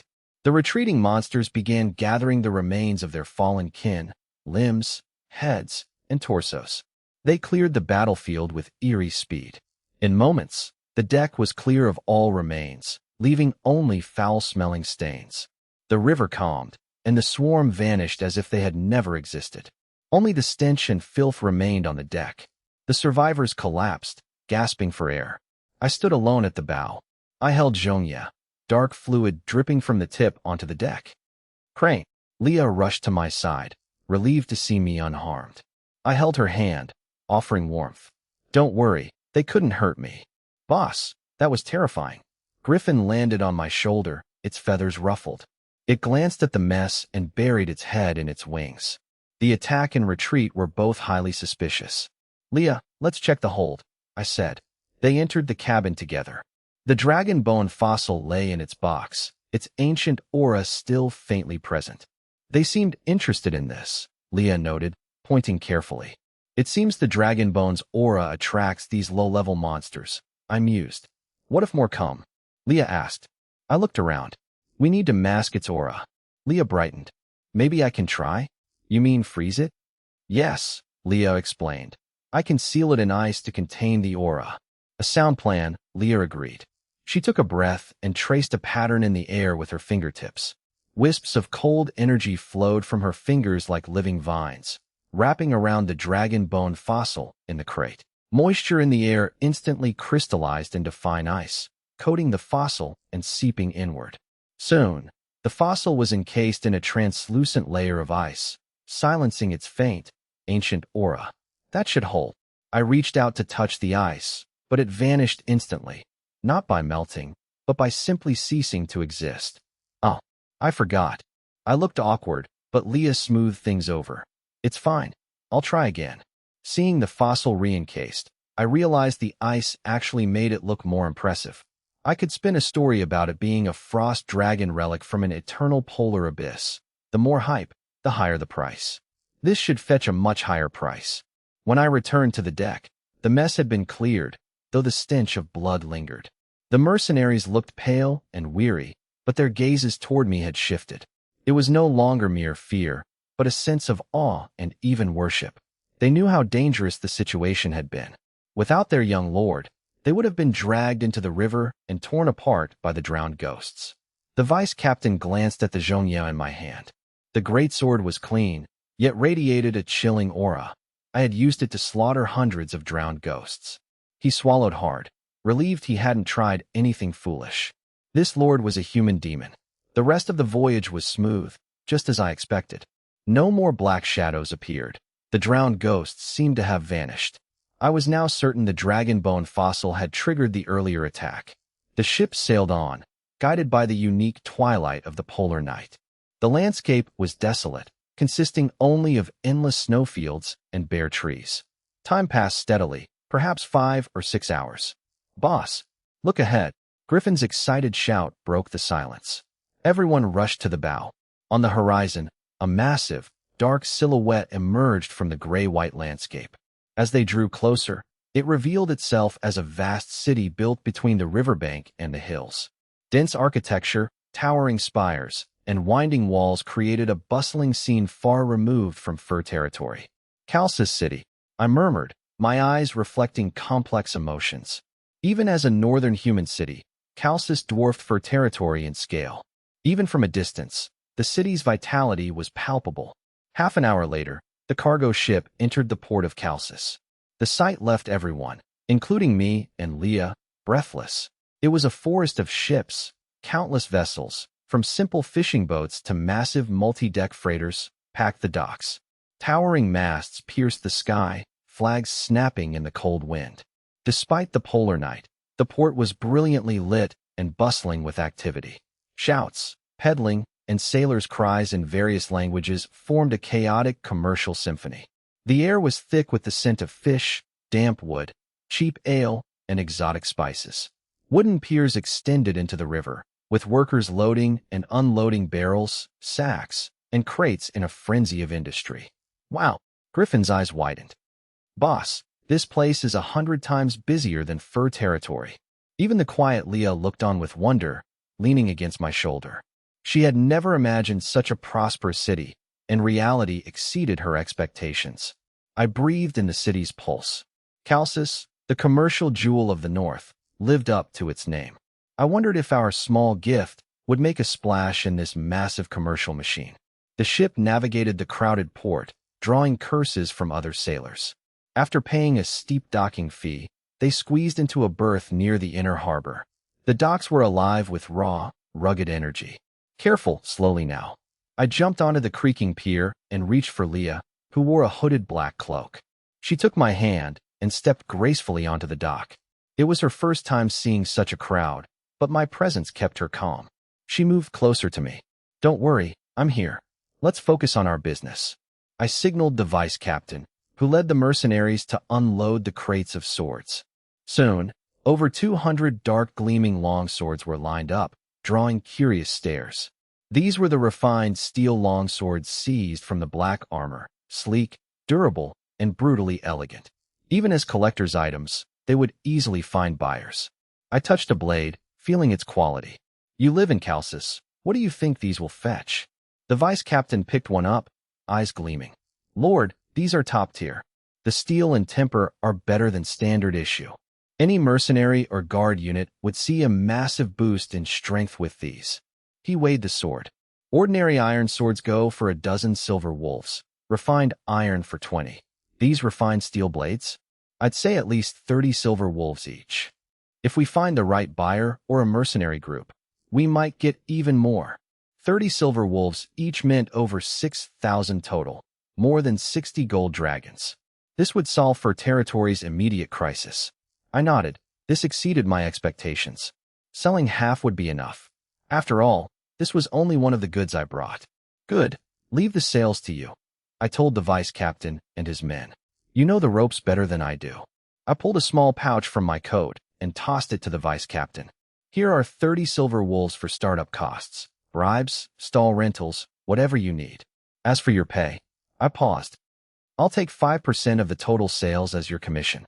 Do well, and you'll earn your freedom and a fortune. Don't worry, Lord. We'll get a great price for these treasures. The vice captain excitedly accepted the money bag, while the other mercenaries looked on in shock. They were stunned to receive both startup capital and a bonus. Usually, the captain took the lion's share, leaving them with scraps. This was far more profitable than risking their lives. However, I said, my tone flat yet heavy with authority, you are all smart men. I don't need to repeat myself, do I? No, sir. Absolutely not, the vice captain promised. I glanced at Griffin, perched on a nearby mast. Griffin understood, flapping its wings and silently flying to a higher rooftop to begin its supervision. Boss, leave it to me. I'll catch every whisper. Good, keep a close watch. Having settled the weapon sales, I turned to Leah, who had been waiting patiently. Let's go, Leah. The real business is done. Now for our own business. Our own business. Leah looked up, curious. Of course. I took her hand toward the outer harbor. Since we're in Calcis, we should explore the market. We need to understand prices, taxes, and merchant guilds, vital for Fur Territory's future. I smiled. Besides, I want to take you around this city to see if there's anything you like. Whether the investigation or the date was the priority remained a mystery. Leah's eyes lit up, a smile tugging at her lips. Though investigation sounded serious, exploring this bustling city with me was the best plan possible. Okay, she agreed, squeezing my hand as we left the noisy docks for the inner city. Calcis's streets were wider than Fur Territory's, paved with large bluestone slabs, though somewhat muddy and littered. The streets were lined with 2 to 3 story wood and stone buildings, rugged and practical. The air was a mix of harbor brine, baking bread, leather, coal smoke, and exotic spices. They reached a market square, illuminated by torches and candles despite the dim light. It was packed, filled with the clamor of vendors and haggling crowds. Stalls overflowed with fresh bread, furs, salted meat, and clanging iron tools. Leah gazed around in wonder. Everything, the colorful fabrics, strange pottery, and food, was vastly different from her life in the forests and snowfields. Crane, look. That bread smells amazing. It smells better than what I make. Leah tugged my sleeve, pointing at a bakery with a hint of surprise. I caught the scent of wheat. It does smell good. Want to try some? Leah hesitated, then shook her head. No, we have plenty of food. Let's not waste it. Seeing her lingering gaze, I stepped forward, bought the bread, and handed it to her. Leah's pointed ears twitched under her hood as she took it, happily nibbling away. I observed the prices and trading methods while keeping Leah close. I noted that salt was expensive, costing 8 copper eagles for a small bag. Southern spices and dyes were luxury items, far beyond the reach of the impoverished locals. Fur prices varied wildly. Common rabbit pelts were cheap, but wolf or bear skins fetched a high price. It seems glassware and furs have a strong market here, I mused. As for the weapons, the vice-captain's price was fair. I stopped at an herb stall run by a shrewd, goatee-wearing old man. I asked about herb prices while subtly fishing for information about Calcis. Leah stood by, watching me interact with the merchant. Though she didn't understand the details, my focused demeanor made her feel secure. Before long, they had circled the entire market. I had gained a basic understanding of local prices and commerce, having made a few small purchases. Let's go. It looks busier ahead, wait. As I prepared to move on, I felt a strange sensation. I was being watched. I glanced casually over my shoulder at the bustling crowd. Several men in coarse clothing, smelling faintly of fish, were trailing us at a distance. They pretended to browse, but their eyes kept darting toward me and Leah. A clumsy tale. They had likely been following me since I stepped off the boat. At the market, the vice-captain and his men prepared to sell the refined steel longswords. Calcis had many merchant caravans and a high demand for guards, fostering many mercenary groups. These mercenaries spent heavily on gear, and the high-quality swords were sure to sell. The men were motivated, hoping to pay off their ransom and make a profit. Vice-captain, since we're back, why not? One whispered. Run? Try it if you want to die. Don't forget half our group is still in fur territory. The vice-captain scanned the crowd, whispering, if we sell these swords, we get our freedom and a profit. Why risk it? Suddenly, a group of mercenaries in uniform leather armor approached, led by a scarred brute. Well, if it isn't Black Sail. What are you doing selling trinkets on the street? The scarred man sneered. Where's your captain, Rex? Only a few of you left. Heard you went to the barren north to find someone. Guess the mission failed. The vice-captain scowled, recognizing the angry shark group, their longtime rivals. Barton, what we do is none of your business. Huh. True. Barton eyed the swords greedily. Seeing your state, young Master Boland is likely dead, and Boris won't be kind to you. How about this? Give me the swords, and my boss might put in a good word for you with Boris. Bastard. In your dreams, the mercenaries glared, hands on their weapons. Want to fight? You. Barton's eyes flashed with malice as his men drew their weapons. You aren't worth it. Call your captain out. Or did he die out there? Hurrah! From the roof, Griffin watched, clicking its beak. Trouble. But the boss is busy. In the market, I noticed the fishmongers closing in and smirked. I led Leah into a narrow, quiet alley, deciding to settle this away from the crowds. The alley was deep, dim, and smelled of damp mold. Crane, Leah asked, sensing the tension. It's fine, I replied calmly. I'll handle it. As I spoke, the fishmongers appeared at the alley entrance, grinning as they drew daggers. Kid, you're out of luck. The lead fishmonger sneered. Our employer wants a word. Come quietly, and you'll save yourself some pain. I ignored them, calmly shielding Leah behind me. I mused that people often overestimated themselves. If I were in their shoes, I'd avoid anyone carrying such a massive greatsword. The alley was too narrow for my heavy blade, Zhongya, but I didn't need a weapon for these thugs. Without glancing at their daggers, I lunged forward like a released arrow. Death wish. The first fishmonger confidently thrust his dagger at the unarmed me. I leaped, kicked off the wall, and easily vaulted over the attack. A blur of motion followed as I twisted the man's wrist with a sharp gust of force. A sickening crack of bone and tearing flesh echoed. The fishmonger shrieked as his hand mangled and his dagger fell. I immediately hammered a fist into the man's jaw. I held back my Harlan Fist King talent, or I would have shattered the man's skull. The fishmonger collapsed, eyes rolling back. I didn't kill him. I needed information and wanted to avoid unnecessary trouble. Perhaps mindful of Leah, I moved with such ruthless efficiency that the remaining thugs were stunned by my overwhelming strength.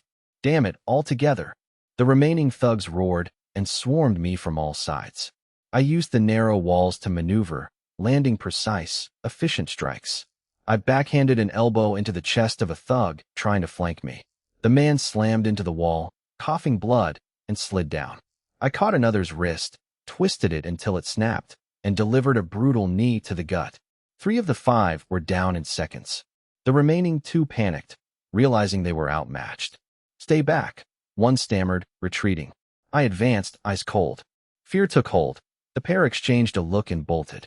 I caught the straggler instantly, dropping him with a precise chop to the neck. The last thug scrambled to escape the alley in terror.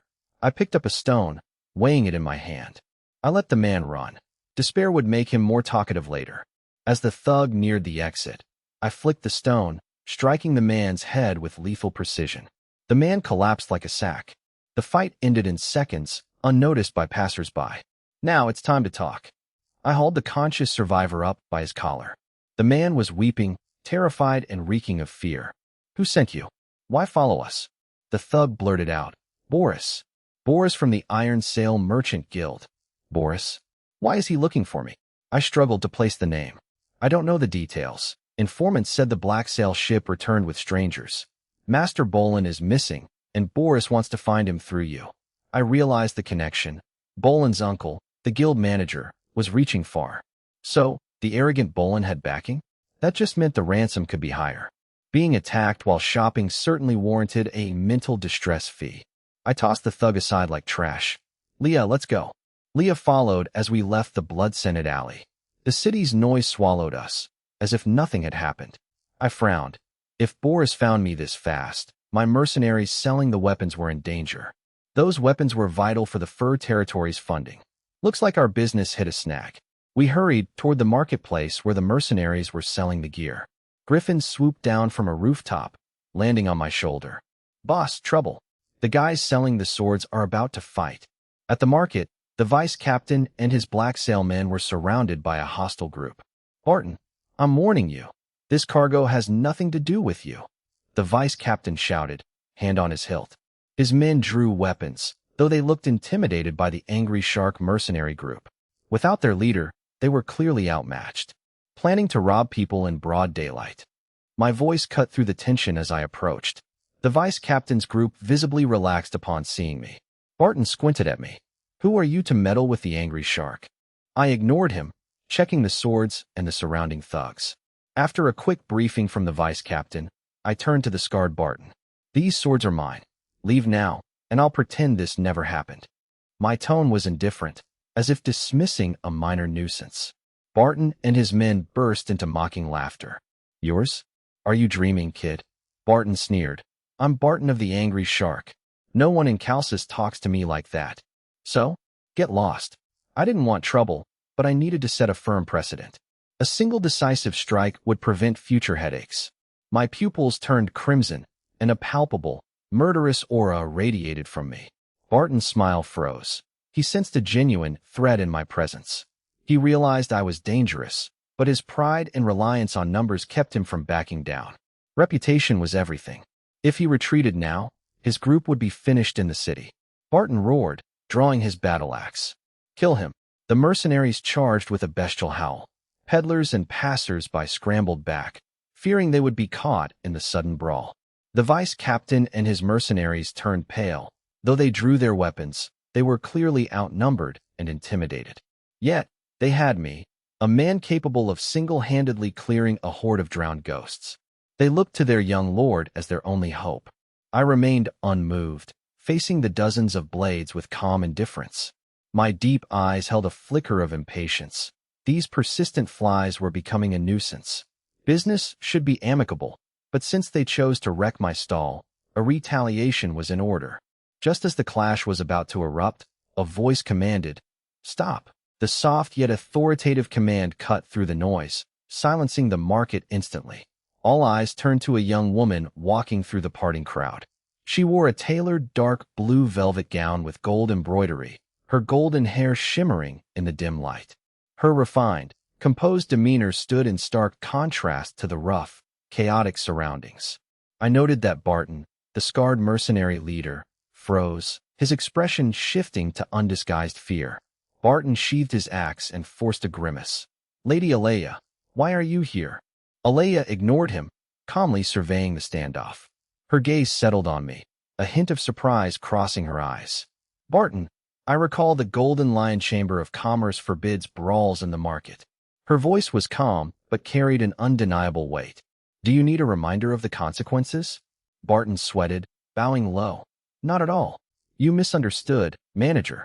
We were just sparring with this young man. Even he found the excuse laughable. Sparring. Alea smirked. I suspect the Angry Shark mercenary group is trying to force a sale and disrupt our market order. Barton's face drained of color. Such an accusation could lead to the Golden Lion Chamber of Commerce blacklisting them from Calcis. Other mercenary groups would be delighted to see them go. He knew Alea, despite her gentle appearance, was a stickler for rules. She was the one in charge of this market. If she held a grudge, their future contracts would be in jeopardy, and money was everything. We're leaving. Glaring at me, Barton and his men vanished into the crowd. A bloody conflict was averted by a woman's few words. The crowd dispersed as the show ended. Boss, that lady is impressive, Griffin whispered from my shoulder. Much better than those brawling brutes. Good day, sir. Alea approached and curtsied. My apologies for the unpleasant experience. Are these refined steel longswords your cargo? Yes, I nodded.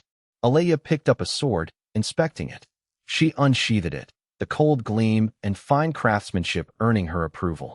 Excellent blades, she said, returning it. How do you intend to sell them? I stopped the vice captain from speaking. 35 silver wolves each.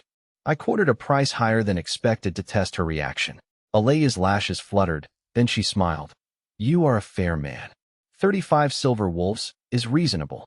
The Golden Lion Chamber of Commerce will take them all. She signaled an attendant, who returned with a case filled with gold dragons and silver wolves. I was surprised by her swiftness. The swords were clearly worth more than I'd estimated. Perhaps I had underpriced them. Still, selling to a major buyer like the Golden Lion Chamber of Commerce saved me significant trouble. Also, Alea handed me an exquisite envelope. This is an invitation to our private auction tomorrow evening. Many rare items will be featured. This is your entry pass. You and this young lady are welcome to attend. She glanced at Leah, who stood quietly by my side. I sensed Alea's focus was actually on Leah. I took the invitation, noting the intricate gold-stamped lettering. I wondered why a newcomer like me was receiving such hospitality. Was it just because of the weapons? Miss, I am a stranger here. Why help me? I asked directly. Alea smiled mysteriously. Your goods suit our needs, which is enough. Calcis welcomes capable merchants. Don't overthink it. Perhaps we can discuss further cooperation. This is simply a gesture of goodwill from the chamber. After a few polite words, she departed with her attendants. I, Leah, and the stunned mercenaries remained. The swords were loaded onto carts, leaving me with a case full of coins.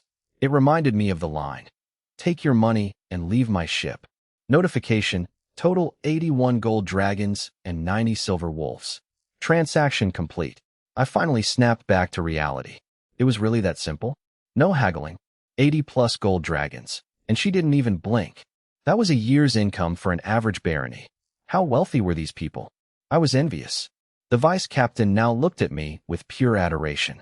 Their young lord had secured a connection with the Golden Lion Chamber of Commerce, a rival to the Iron Sail Chamber of Commerce, and a rising financial titan. I weighed the invitation, looking in the direction Alea had left, my brow furrowing slightly. Alea was no simple manager. Did her goodwill hide another agenda? In the auction, perhaps I could find a buyer for my dragon bone fossil there. But was it all too convenient? Boss, we're rich. Griffin chirped, flapping his wings. That lady was quite generous. Leah tugged my sleeve, her blue eyes filled with relief. She was happy my financial troubles were resolved. Let's go back. I tucked the invitation away. Rest up. Tomorrow, there may be more important matters. I had a feeling this trip to Calcis would be far more complex and interesting than I anticipated. The night in Calcis was vibrant, a stark contrast to the silence of Fur territory. Even under the eternal night, the commercial hub remained alive. The tavern's noise, patrol footsteps, and hushed deals blended into a unique urban nocturne. I and Leah checked into a hotel near the harbor, touted as the most comfortable in Calcis. It was a relative term, but still far superior to our cargo ship's cabin. Without reviews, we had relied on hearsay, which was unreliable. The room was spacious with clean linen and a crackling fireplace that warded off the eternal night's chill. Yet, mold spots lingered in corners, and the air held a strange mix of wood, dust, and unknown spices. A far cry from Blackstone Castle, I sighed, while Leah curiously inspected the room. Accustomed to hardship, she was content anywhere as long as I was by her side. She gazed out the window at the streetlights and pedestrians, her blue eyes shimmering with wonder. The city's bustle was new to her. Crane, there's so much money here. Leah looked at the heavy suitcase on the table, filled with gold dragons and silver wolves from the Golden Lion Chamber of Commerce, glowing in the dim light. Though she cared little for wealth, it was her first time seeing so much. I hugged her from behind, smiling. We won't have to live in poverty anymore. Buy whatever you like. Leah blushed, leaning her head against my shoulder, feeling the warmth of my embrace. Seeing me so happy lifted her spirits as well. Downstairs, the vice captain and his black sail mercenaries were feasting. Surrounded by roast meat and ale, they celebrated their survival after a dangerous day. I had paid them their 3 gold dragons and 80 silver wolves commission in full. It was a fortune for easy work. Alea had bought all the swords, and I only cared about the result. Boss, hick. No, the Lord is truly generous, a drunken mercenary slurred. The vice captain took a swig of ale, his eyes sharper than usual despite the intoxication. He glanced at the stairs and lowered his voice. Remember, the Lord likes discretion. Keep your mouth shut about what happened. Of course, as long as we follow him, we'll always have meat to eat. Exactly. Rex never gave us anything, but the Lord is fair. I'm staying with him. The mercenaries chattered, filled with awe for me. Earning money wasn't shameful, especially under me. The only downside was the cold in fur territory. I delivered on my promises, and my display of power against the angry shark group, combined with Alea's favor, solidified their loyalty. Upstairs, I heard the noise but didn't care, provided they didn't cause trouble. I was more concerned about Alea and the Golden Lion Chamber of Commerce. They seemed to know me, but I knew nothing of them. Alea's appearance and excessive friendliness felt like a carefully laid trap. Leah, why do you think Alea helped us? I asked, rubbing my chin. Leah tilted her head. She said our goods suited them. Maybe she just wants to do business? I shook my head. Business is rarely simple. Her eyes were too calm for a mere merchant. Merchants don't take losses. She's clearly prepared for something. Leah recalled Alea's golden eyes, which indeed held a sharp, penetrating quality. Whatever her goal, we must be cautious. I ruffled her hair. If this partnership works, fur territory sales will be secured.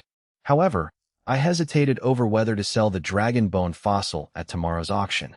The fossil's power was immense. Its aura alone had triggered a drowned ghost horde. I had been desperate for money, but now that the swords were sold, I realized the danger of auctioning such an item. I had a premonition that if the fossil appeared, fur territory would never know peace again. A dragon was an apex predator. Even my family had never possessed such a relic. Fur territory had survived the black armor and the zombie horde, but it was still too weak to invite such trouble. Forget it. Another time. The noise downstairs faded as the mercenaries retired. I and Leah washed up and prepared for bed. Good night, Crane. Leah's face glowed softly in the firelight. Good night, Leah, I replied, kissing her forehead. Tomorrow, I had to sell the glass and furs and buy supplies. Yet, the undercurrents of Calcis didn't sleep. In a dark corner of the west side, the angry shark base was tense. Barton glared at his groaning men, the ones I had beaten in the alley. Useless. 5 of you couldn't handle one brat. Barton kicked a barrel, shattering it, and spilling cheap ale everywhere. Boss, the kid is a freak. He's unnaturally strong and ruthless. A mercenary with a broken wrist whimpered. A freak? Barton's eyes glinted with malice. I'm the biggest freak in Calcis. No one touches my men or steals my business. Humiliated by Alea in the market, he was already boiling with rage. Seeing his men's condition only fueled his fury. He had never suffered such a loss. Alea, that woman will pay eventually. Barton spat. As for that kid, I'll show him the price of crossing me tonight. Boss, what should we do? A subordinate asked. Gather the men. We're taking his head tonight. Barton grinned. Bring everyone. With that bitch Alea out of the way, let's see how he dies. He didn't believe anyone in Calcis could withstand the angry shark group. 20-plus mercenaries vanished into the night, like hyenas stalking the hotel. In the room, my eyes snapped open. My cat's eye vision activated, turning the night into day. I saw the shadows creeping toward the hotel and smirked. Some people never learn. I rose silently. Leah slept soundly. I wouldn't wake her. This would be quick. I cracked the window open, surveying the street with my enhanced vision. The shadows were spreading out to surround the hotel. Were they afraid I'd run? How foolish to spread out. Night combat was my specialty, and it offered double the body points. The death list marked them. I threw 2 stones, extinguishing the remaining torches. The light vanished. I targeted a lone mercenary at the back door first. A perfect choice for a stealth kill. The man was scouting, unaware that death was upon him. I leaped from the window, silenced the man, and snapped his neck in one fluid motion. A faint snap echoed as the mercenary collapsed without a sound. I dragged the body into the shadows with practiced efficiency, leaving no trace. Having eliminated one, I vanished into the darkness to stalk my next target. To me, these disorganized, angry shark mercenaries were nothing more than lambs for the slaughter. They were mere rabble, easily crushed by my hand. 2 lookouts at the alley entrance complained about the bitter cold. Is the boss crazy? Why do we need so many men for one kid? Who knows? But there's a bonus tomorrow. Before they could finish, I lunged from the shadows, crushing their necks together. They fell dead instantly. The rest of the night became a one-sided massacre. No screams, only the muffled sound of breaking bones and falling bodies, swallowed by the night wind. Within 15 minutes, over 20 angry shark mercenaries lay dead in the shadows around the inn. I didn't even glance at them, as if I had merely cleared away some bothersome insects. After confirming no survivors and no witnesses, I returned to my room silently. Leah slept soundly, her rhythmic breathing filling the quiet room. I kissed her forehead before lying down, as if nothing had happened. The next morning dawned dim and gray. The innkeeper yawned, rubbing his eyes as he prepared to open for business. He pulled open the heavy door, saw the scene outside, and let out a shriek that woke the entire inn. By the goddess of winter! What happened here? Over 20 corpses of the notorious, angry shark mercenaries lay scattered across the street and alleyway. They had been killed in a single strike, showing no signs of struggle. The news spread like wildfire throughout the port district and across Calcis. Citizens buzzed with endless speculation.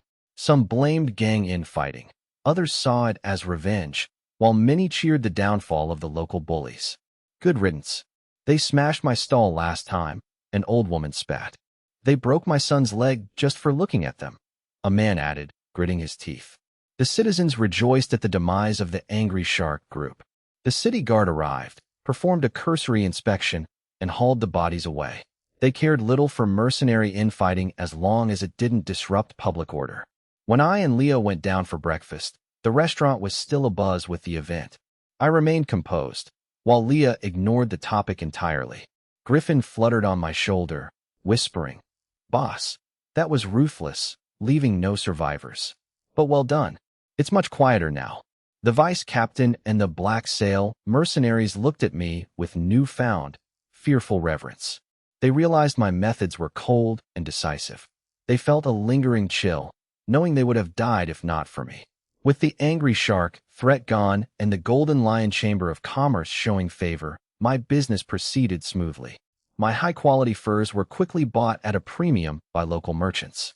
The wolf and bear pelts were popular in the commercial hub of Calcis. Most were hunted by Harvest, whose precision strikes to the eyes ensured the pelts remained pristine. This allowed me to command a much higher price. However, Alea from the Golden Lion Chamber of Commerce did not appear that day.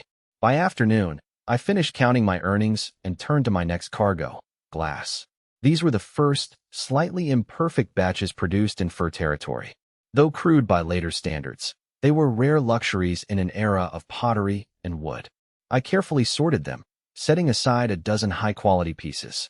These cups and bottles were crystal clear and well-shaped. I reserved these for a special purpose. The remaining, lower-quality pieces were cloudy or bubbled. Even so, they were enough to drive wealthy merchants and nobles into a frenzy. Sell these average ones for 30 silver wolves to 1 gold dragon each, I instructed the vice captain. The others are not for sale. I intended to entrust the high-quality items to the Golden Lion Chamber of Commerce for tomorrow's auction. The lower-quality goods would serve as advertisements, spreading the word about my new product. To thank Alea and solidify our trade relationship, I wrapped a Prince Rupert's drop in linen. It was a simple byproduct of glassmaking, created by cooling molten glass and water. It possessed a magical property. The head was nearly indestructible, while the tail shattered at a touch. It was a perfect gift to reciprocate Alea's goodwill. Business required reciprocity. Everything was ready for the auction. The polar night shrouded Calcis, but the Golden Lion Chamber was brightly lit. Before the auction, I met Alea to discuss our partnership and the consigned items. She wore her signature dark blue velvet dress, smiling professionally. Having heard about the crystal glass on the market, she anticipated my proposal. After brief pleasantries, I pushed a wooden box toward her. Miss Alea, these are the finest crystal glass pieces I have. Alea opened the box, her eyes widening at the dreamlike luster of the glass, which far surpassed anything on the market. Mr. Crane, you have brought me a truly magnificent surprise. Alea picked up a goblet, admiring it. These are treasures that would incite a bidding war even in the royal capital. Asterisk crystal glass. A fitting name. Asterisk compared to real crystal, these are dirt cheap. I'll let them keep the misconception. I'm the one profiting. Asterisk, what is your valuation, Miss Alea? Similar items on the market sell for at least 3 gold dragons. Given the purity of these, I believe we can start at 7 gold dragons each. Asterisk, 7 gold dragons for a glass cup? Is this world insane? Stay calm. If she's offering, I'll accept. Asterisk, I would like the Golden Lion Chamber to be the exclusive agent for these in Calcis and the Northern Territory. I stated my terms calmly. I can supply 18 pieces a month for a 3-month trial. Alea's golden eyes gleamed with shrewdness. Exclusive agency. I must consult my superiors, but I will give you an answer after the auction. She added, of course, if Fur Territory has new specialties, I hope you consider us first. Naturally. I nodded, satisfied with the initial agreement. Please accept this small token of appreciation. I presented the small box containing the Prince Rupert's drop. Whether our partnership succeeds or not, this is for you. Alea was stunned by the gift's value and immediately shook her head to refuse. This is our gesture of sincerity. It's about to start, Leah, let's go. The auction hall was a spacious circular chamber with a moonlight stone dome, casting a bright, soft glow throughout. With the seats and private boxes filling up, I and Leah were guided to a box with an excellent view. Alert! The front left box holds Agnes, a Templar of the Holy Winged Church, a Tier 5 battle chi expert, and the church's rising star. I looked over to see a woman in silver-white armor with brilliant, sun-like golden hair. Her armor featured exquisite wing carvings. Despite her stunning beauty, her expression was icy and stern. Alert! The right box holds Marcus, the financial officer of the Calcis City Lord's Mansion, known for his frugality and interest in practical items. Alert! In the front row sits Boris of the Iron Sail Chamber of Commerce. He is resentful of your recent actions, but fears the Golden Lion Chamber of Commerce's influence. I caught Boris's gaze. The fat man offered a cold, venomous smile, his eyes filled with apprehension. Realizing Boris likely linked the Angry Shark group's destruction and Boland's disappearance to me, I ignored the man, accustomed to such threats. The auction began, and attendants brought out the items. Offerings included southern spices, dwarven weapons, and ancient, magic-imbued trinkets. Item: Heart of Emerald Earring, rich in wood element magic, allegedly worn by a princess. Starting bid, 23 gold dragons. Item: Tears of the Phantom Sea, a rare spice with a deep-sea scent that induces beautiful dreams. Starting bid, 5 gold dragons. I felt little interest in these items. Griffin whispered from my shoulder. Boss, these look less valuable than your own stash. Boring. I asked if Leah liked anything, but she simply shook her head and leaned against me quietly. To her, time with me was far more precious than any glittering trinket. I finally perked up when a yellowed notebook appeared. Item: Fragmented Semiotics Notebook. Records ancient symbols of a lost civilization. Starting bid, 15 gold dragons. I noticed the symbols matched the runes on the mithril door in my cellar. I felt a surge of excitement, but when Leah asked what was wrong, I simply shook my head. I wanted the notebook, but my funds were too low after purchasing supplies. I would have to wait. My remaining gold dragons were reserved for critical needs. The notebook's value was immense, and the final price would surely be high. Indeed, after several rounds, the Lord's mansion secured it for 28 gold dragons. Next, a fist-sized, dark gold metal chunk was presented. Item: adamantine or fragment. Extremely rare, indestructible magic metal. Weighs half a pound. Starting bid, 50 gold dragons. I was stunned. Adamantine was even more precious than mithril or orichalcum. I desperately needed it for my drill bits, but the 50 gold dragon starting price was far beyond my reach. It was a target for major factions, and my meager savings were insufficient. Agnes of the Holy Winged Church eventually won it for a staggering 175 gold dragons, likely to forge a new weapon. I sighed, wishing I could afford a new weapon for old Ma. I lamented the church's extravagance, resolving to work harder to earn money. My crystal glass cups sold for a total of 47 gold dragons and 26 silver wolves after fees. It was a magical profit for a product costing mere copper to make, but in this market, scarcity drove prices to absurd heights. As the auction neared its end, the final items were the most valuable. The host received a note from an attendant, and his expression shifted. Distinguished guests, this next item is unique. The host cleared his throat. The consignor requests a trade for an item of equal value or special significance. Finally, not just throwing money around. Let's go. This doesn't concern us, I thought. Having sold my cups, I prepared to take Leah to the back to collect my payment. Suddenly, a strange noise erupted from the dome. Boom! Debris rained down as a massive hole was smashed through the moonlight stone dome. Before anyone could react, black-robed figures descended like spiders on ropes. Puff, puff, puff. Black spheres were thrown, releasing thick, choking smoke that filled the hall with pungent odors and coughing.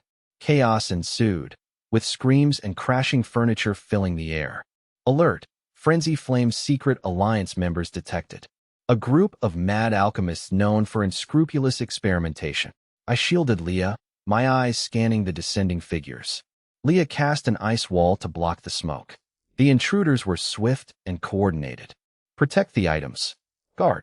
Golden Lion guards roared, drawing weapons to form a defensive line. Agnes drew her sword, holy lights swirling around her to disperse the smoke, while her guards took defensive stances. Protect Lady Agnes.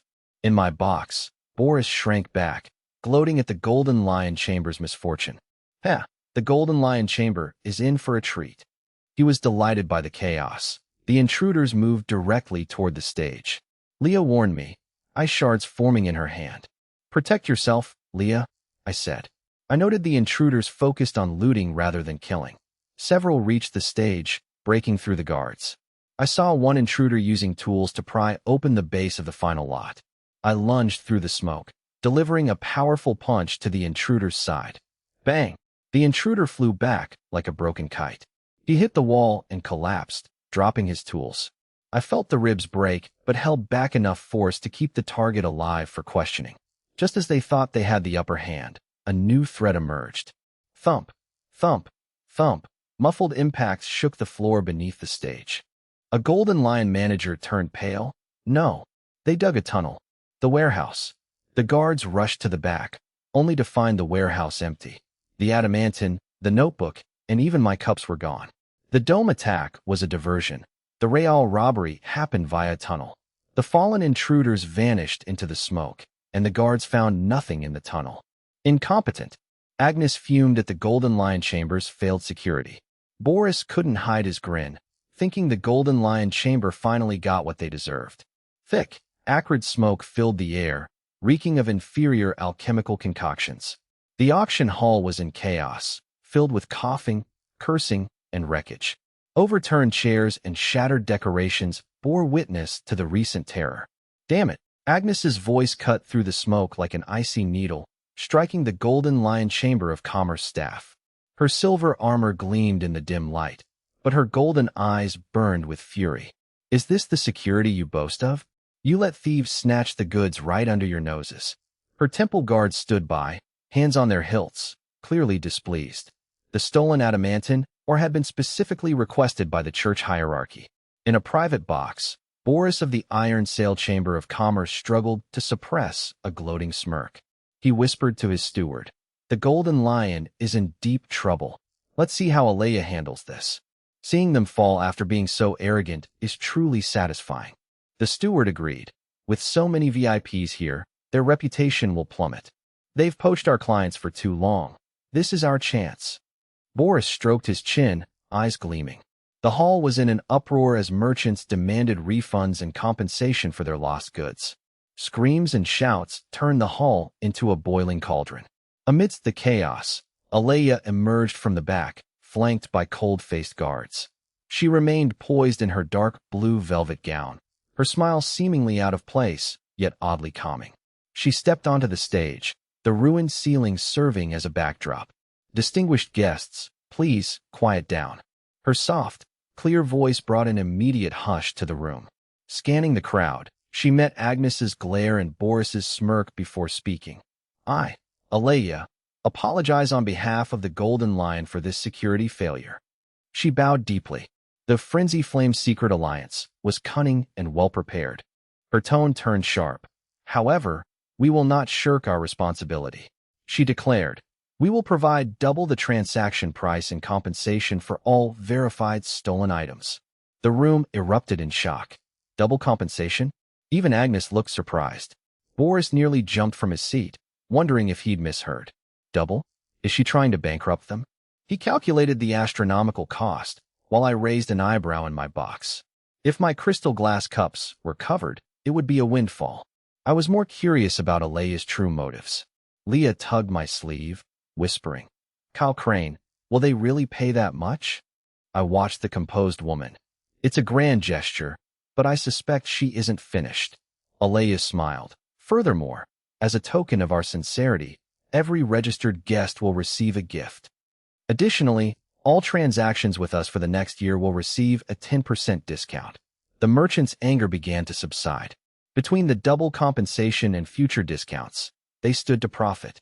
As for the Frenzy Flame Secret Alliance, Alea's eyes turned fierce. "We have notified the Lord and placed a 200 gold dragon bounty on the culprits." 200 gold dragons was a massive sum. News would spread, drawing every mercenary and bounty hunter in the Northern Territory. In a few sentences, Alea had salvaged the Golden Lion's reputation. The financial loss was heavy, but it saved them from total ruin. Agnes's coldness faded slightly, though the church's dignity remained a separate issue. Boris grumbled, envious of their wealth. "Humph, talk is cheap. Let's see if they can actually pay it." I nodded in admiration. Alea was a master of crisis management.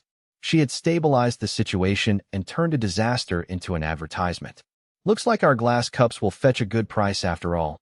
I winked at Leah. Griffin flapped excitedly. "Boss, 200 gold.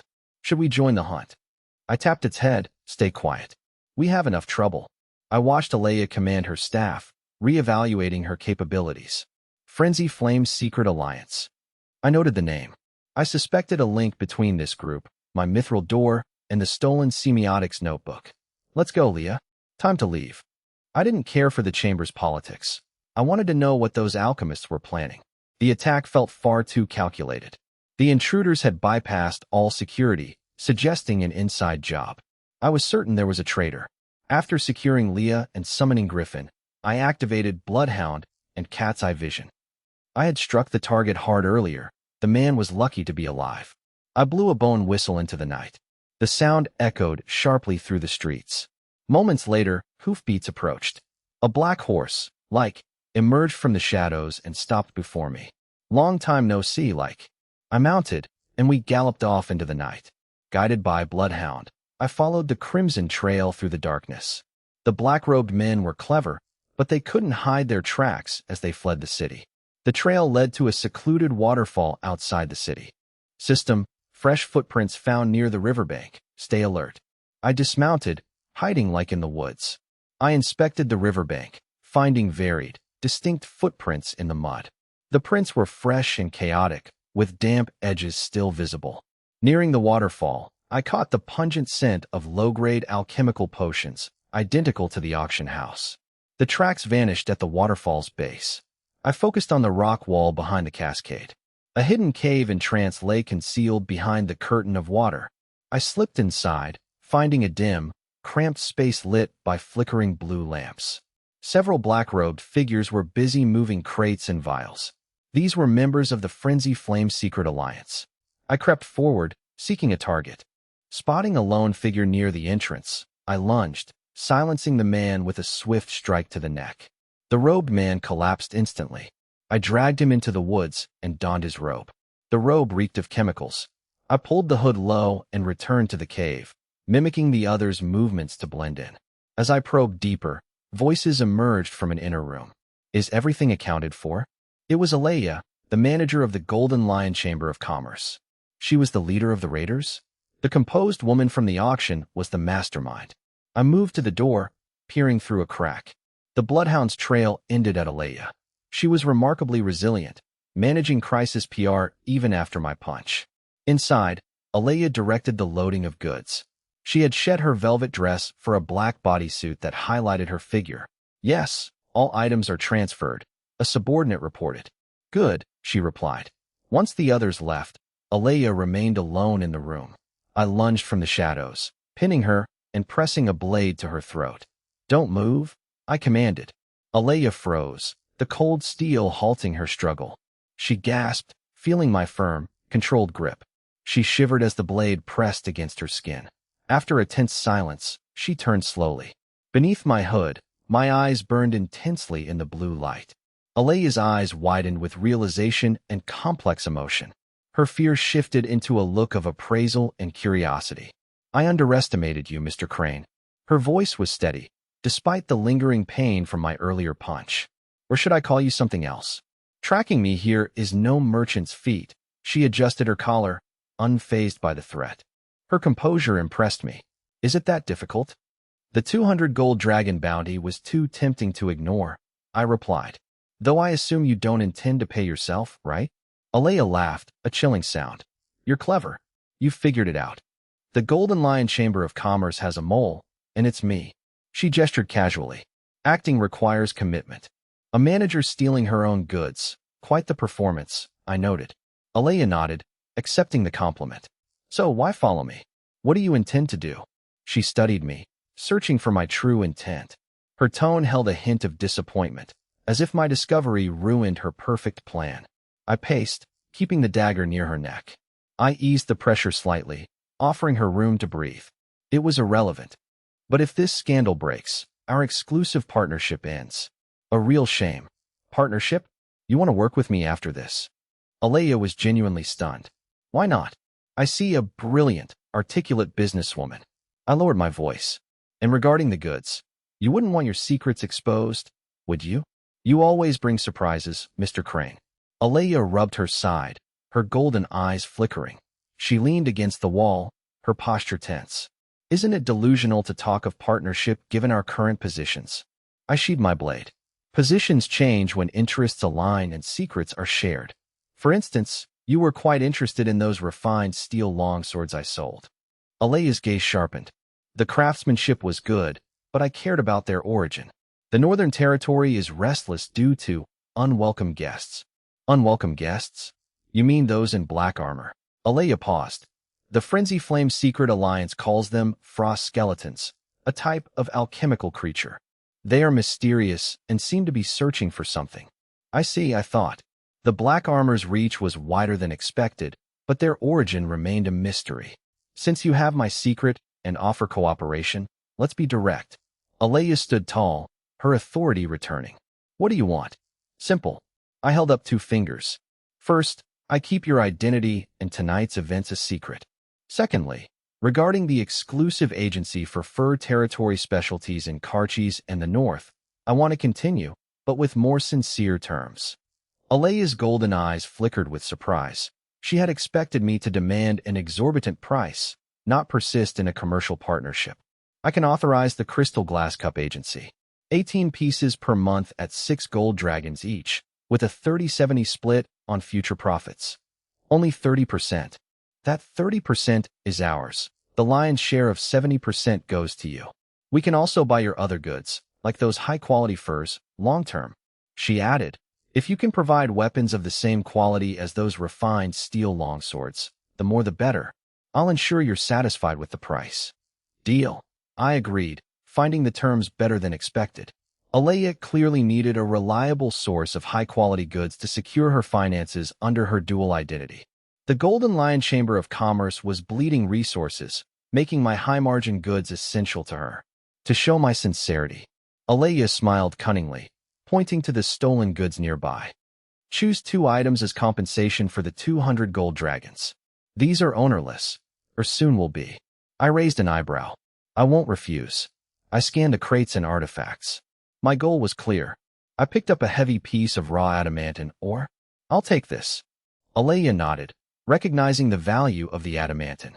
I then pulled a yellowed rune notebook from a pile of clutter. And this? Oh, you study ancient symbols. Just a passing curiosity, I replied. I didn't mention that the symbols matched the runes on my cellar's mithril door. Alea stared at me before saying, since you've chosen, I won't keep you. Regarding the secret. What secret? I only negotiated an agency agreement with manager Alea tonight, didn't I? Yes, nothing more. A pleasant cooperation to us. Alea sighed in relief and escorted me to the cave entrance. As I vanished behind the waterfall, her smile faded into complex contemplation. I was mysterious and formidable. My strength had even overwhelmed her, a 4th-rank battle chi user. I left the waterfall, reunited with Like, and returned to Karchi's.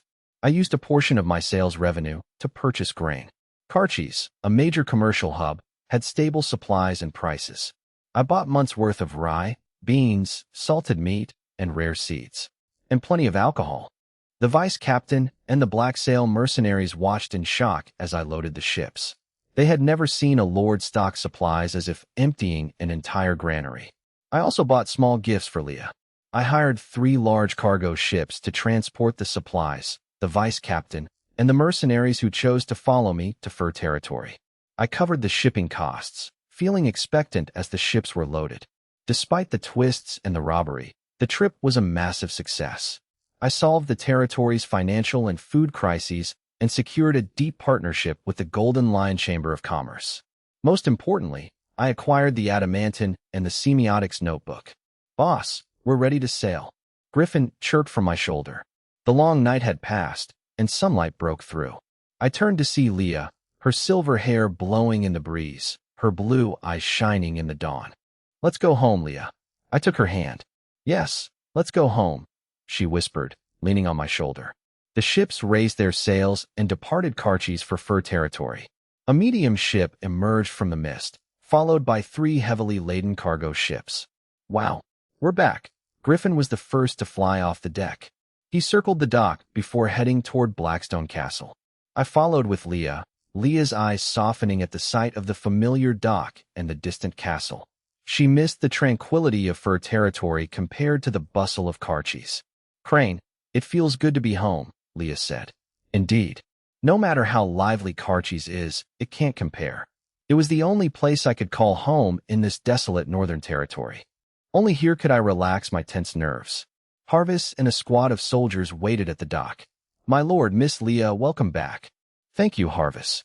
It is my duty. Is the trip successful? Harvest asked, eyeing the mountain of sacks. Grain and supplies. Enough for several months. Harvest and the others beamed. For the food insecure fur territory, this was incredible news. Food meant security. I had tried everything. Foraging, hunting, fishing, and ice potatoes, but supplies remained tight. Now, they could survive until the ice potato harvest. Vice Captain, please have your men unload and inventory the supplies. Yes, my lord. The vice captain began working while I walked toward the castle with Leah, met by a small figure rushing toward us. Big brother. Sister Leah. It was Xiao Ku, her dog ears twitching with excitement. She stopped a few steps away, looking slightly aggrieved. Sister Leah, I missed your cooking. Leah smiled. I'll make some for you soon. I patted Xiaoku's head. How was everything these past 3 days? Xiaoku hugged me tightly. Everything was fine. Zero and I handled any trouble, right? Zero barked in agreement. I laughed and picked her up. It's cold, let's go inside. The warmth of Blackstone Castle greeted us. The fireplace was roaring, and the air smelled of medicinal herbs, a comforting scent. While Leah prepared lunch, I shared stories of my travels with Xiao Ku. I omitted the drowned ghosts and the frenzied flame cult. Vacation's over, time to work. After lunch, I went to my study on the second floor. Marta was waiting there with a ledger, looking pleasantly surprised. My lord, the supplies are timely. The furs and crystal glass cups sold for a high price. Our treasury is more prosperous than ever. This is only the beginning, Marta. I smiled. I need to discuss the territory's future development plan with you. Please command me, my lord, Marta replied, instantly alert. First, regarding the ice slug torches. They've solved our night lighting issues. Continue promoting them until every household has one. Second, I continued, with our current funds, it's time to improve worker conditions, starting with work hours and food quality. Marta was puzzled. Improve conditions? Wouldn't it be simpler to just give them money? I shook my head. That won't work. If everyone suddenly had a large sum of money, what do you think would happen? If everyone had money, wouldn't poverty disappear? They could buy whatever they wanted. Marta remained confused. I sighed at her innocence. In this world, economic knowledge was non-existent, and Marta was only a teenager. I cleared my throat, deciding to explain inflation in the simplest terms. Imagine if everyone in the territory suddenly had a lot of money. What happens? Marta thought carefully. Everyone would go shopping for food, clothes, and tools. Exactly, I nodded. If there are many buyers but only a few sellers, what will the merchants do? Raise the prices? Marta guessed. Exactly. When demand outstrips supply, merchants hike prices. A loaf of bread costing 2 copper eagles might suddenly jump to 10 or more. Even a loaf costing 500,000 marks would be a mild scenario. Your money loses purchasing power. That is inflation. Marta repeated, money, shrinking? Yes. The funds I brought from Calcis are massive. If they flood for territory, the market will collapse. I said gravely, prices will skyrocket. Villagers without savings will find their money worthless, making them poorer. Eventually, only those of us holding the bulk of the wealth will survive, while the villagers suffer. For territory is nearly isolated. While the currency holds value elsewhere, local prices would explode, leading to mass immigration. Neither market collapse nor population loss is acceptable. Marta was stunned. She had never considered that money could cause such problems. She had always believed more money meant more prosperity. Then what should we do? Can't we spend this money? We can, but we must spend it wisely and strategically. We must invest in industries, essential supplies, and long-term growth, not just hand out cash. Improving conditions gradually ensures workers feel the value of their labor and stay motivated. Having money is good, Marta, but knowing how to use it is what matters. Marta's confusion faded as she looked at my serious expression. She nodded firmly. I understand, my lord. I don't grasp everything, but thank you for explaining. Good. With funds, food, and a reliable agent, for territory's growth after this winter would shock everyone. After our discussion, I left Blackstone Castle. I bypassed my study and headed toward the Horsekin settlement. Since the ghoul incident, Marlin and his clan had settled in fur territory as citizens. My lord, a sharp-eyed Horsekin spotted me and called out loudly. I waved. I'm just visiting. Marlin, thank you for your hard work on the patrols and defense. It is our duty, my lord. Marlin was solemn. Fur territory provided us with shelter and food. We must contribute. He looked at his motivated kin. Building our own home makes everyone happy. This land will be the Horsekin's home. I noticed Marlin's standard-issue sword was chipped and the leather sheath was worn. It was a pathetic weapon for a knight with 5th-tier battle chi. Marlin, your sword. I pointed. Marlin smiled dismissively. Just minor damage. We Horsekin don't fuss over weapons. We trust our own strength. I remembered how I had envied the Holy Winged Church for equipping their knights with adamantine. The adamantine ore I brought from Calcis was perfect for this. Marlin deserved a blade matching his loyalty. After discussing logistics, I headed to Harvest's smithy. The expanded smithy was now one of the busiest spots in the territory. New blast furnaces stood at the edge, spewing thick smoke into the freezing night air, a scene of industrial progress. I heard the rhythmic clang, Clang, and Harvest's booming voice. Put your backs into it. This batch of steel is almost ready. I entered to see Mo-Fight squatting by the furnace, operating a massive bellows with rhythmic, powerful force. The furnace fire danced, casting flickering shadows on Mo-Fight's rocky face. Done. Harvest, shirtless and sweating, directed his apprentices in handling the molten iron. Seeing me, he grinned. My lord, you're just in time. He patted Mo-Fight's foot. The creature stopped and nudged Harvest's arm affectionately. My lord, with Mo-Fight helping sort the steel quality, our output is better than ever. Harvest laughed. This big guy is more capable than I imagined. He's strong and cleans the slag better than my clumsy apprentices. Mo-Fight shook its head proudly, pointing at the cooled ingots and the slag pile to show it understood. Good job, Mo-Fight, I patted him. Looks like you two are getting along. Naturally, Harvest boasted. He's smart. With his strength, my steel production is skyrocketing. Seeing the man and the stone creature getting along, I felt relieved. I took a linen-wrapped object from my robe and handed it to Harvest. Take a look at this. Oh, what's this? Harvest took it, surprised by the weight. He unwrapped the linen to reveal a fist-sized piece of dark gold metal. His eyes widened, and his breath hitched. This is adamantine, by the goddess of winter. My lord, where did you get such a large piece of adamantine ore? Harvest's voice trembled as he held the metal like a priceless treasure. I touched the metal with fanatical reverence, fearing I might damage it, despite knowing nothing could harm such a material. As a veteran blacksmith, Harvest immediately recognized this legendary metal. It was an incredibly rare forging material, almost never seen on the market and prohibitively expensive. Even during my apprenticeship under a dwarf master, I had never laid eyes on it. I obtained it by chance, I said casually. Harvest, I want to use this adamantine to forge a new long sword for Marlin. Forge a sword out of pure adamantine. Harvest gasped in disbelief, shaking his head frantically. No, my lord, that would be a colossal waste. He gestured wildly, explaining that adamantine's true value lay in its affinity with other metals. Adding even a tiny amount of adamantine powder to high-quality steel could improve its hardness, toughness, and sharpness by hundreds of times. Using pure adamantine was not only extravagant, but actually less effective than using it as an alloy. I was intrigued. I had only known adamantine as a sturdy material, unaware of its metallurgical complexities. It was best to leave professional matters to the experts.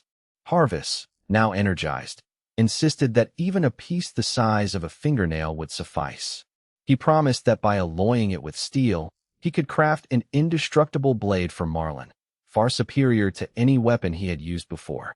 For a blacksmith, the chance to work with adamantine was an irresistible temptation. Trusting Harvest's professional obsession, I handed over the material.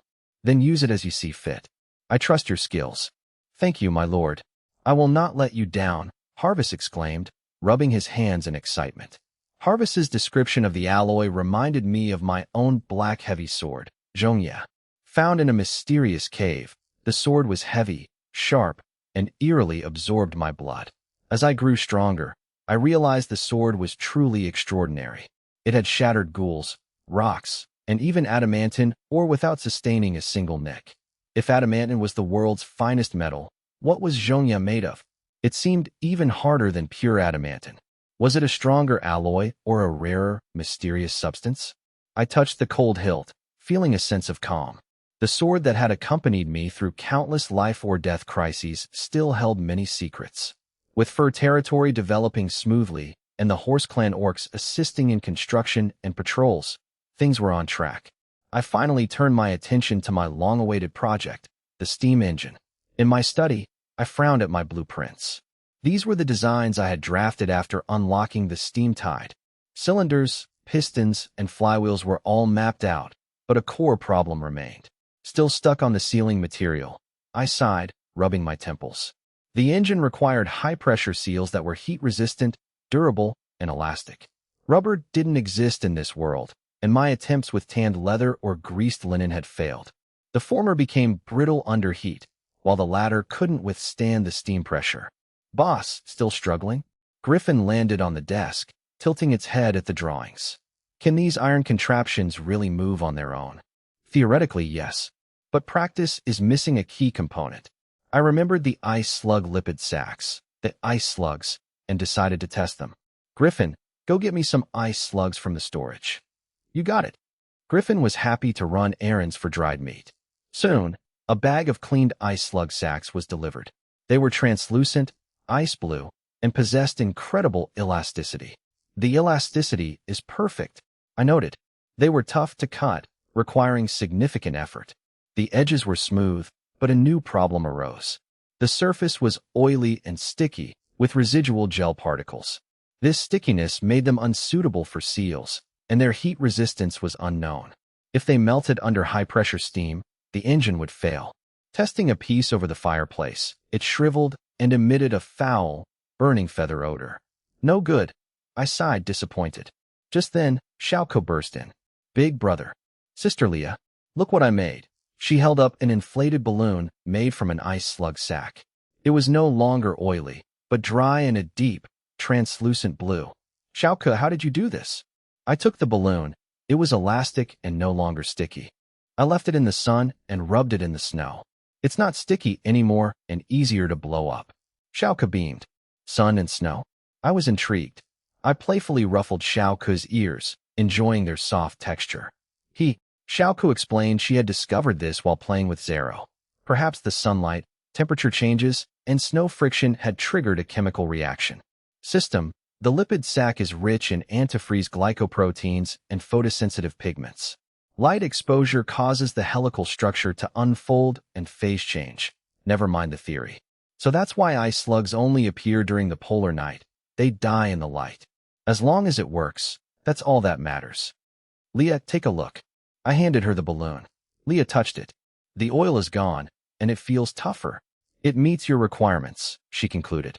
The material problem that had stumped me for so long was solved by Xiaoko's accidental discovery. I processed more ice slug sacs by drying them in sunlight and kneading them in clean snow, as Xiaoko instructed. Half an hour later, the sacs were dry, resilient, and had turned a deep, dark blue. Perfect. I scorched the sacs near charcoal. They didn't char or deform, showing vastly improved heat resistance. While not true rubber, it was a breakthrough, sufficient for low-pressure steam engine seals. With the seals ready, I turned to manufacturing the engine parts. Harvest's smithy couldn't cast high-precision parts like cylinders and pistons in one piece. Leah, I need your help again. The precision required for the steam engine was beyond Fur Territory's current industrial capabilities. Even the master smith Harvest sighed helplessly at the millimeter-level requirements. Lord, even my master would be stumped by these blueprints, Harvest admitted. He gestured at the drawings, bewildered. How is this even supposed to be forged? I smiled confidently. We won't forge it the traditional way. We have another method. I referred to the ice casting technique I and Leah developed for cannons. Leah would use her precise ice control to create ice molds, which would then be encased in refractory material. Once Leah melted the ice, a hollow, precise mold would remain. Leah smiled gently. Understood.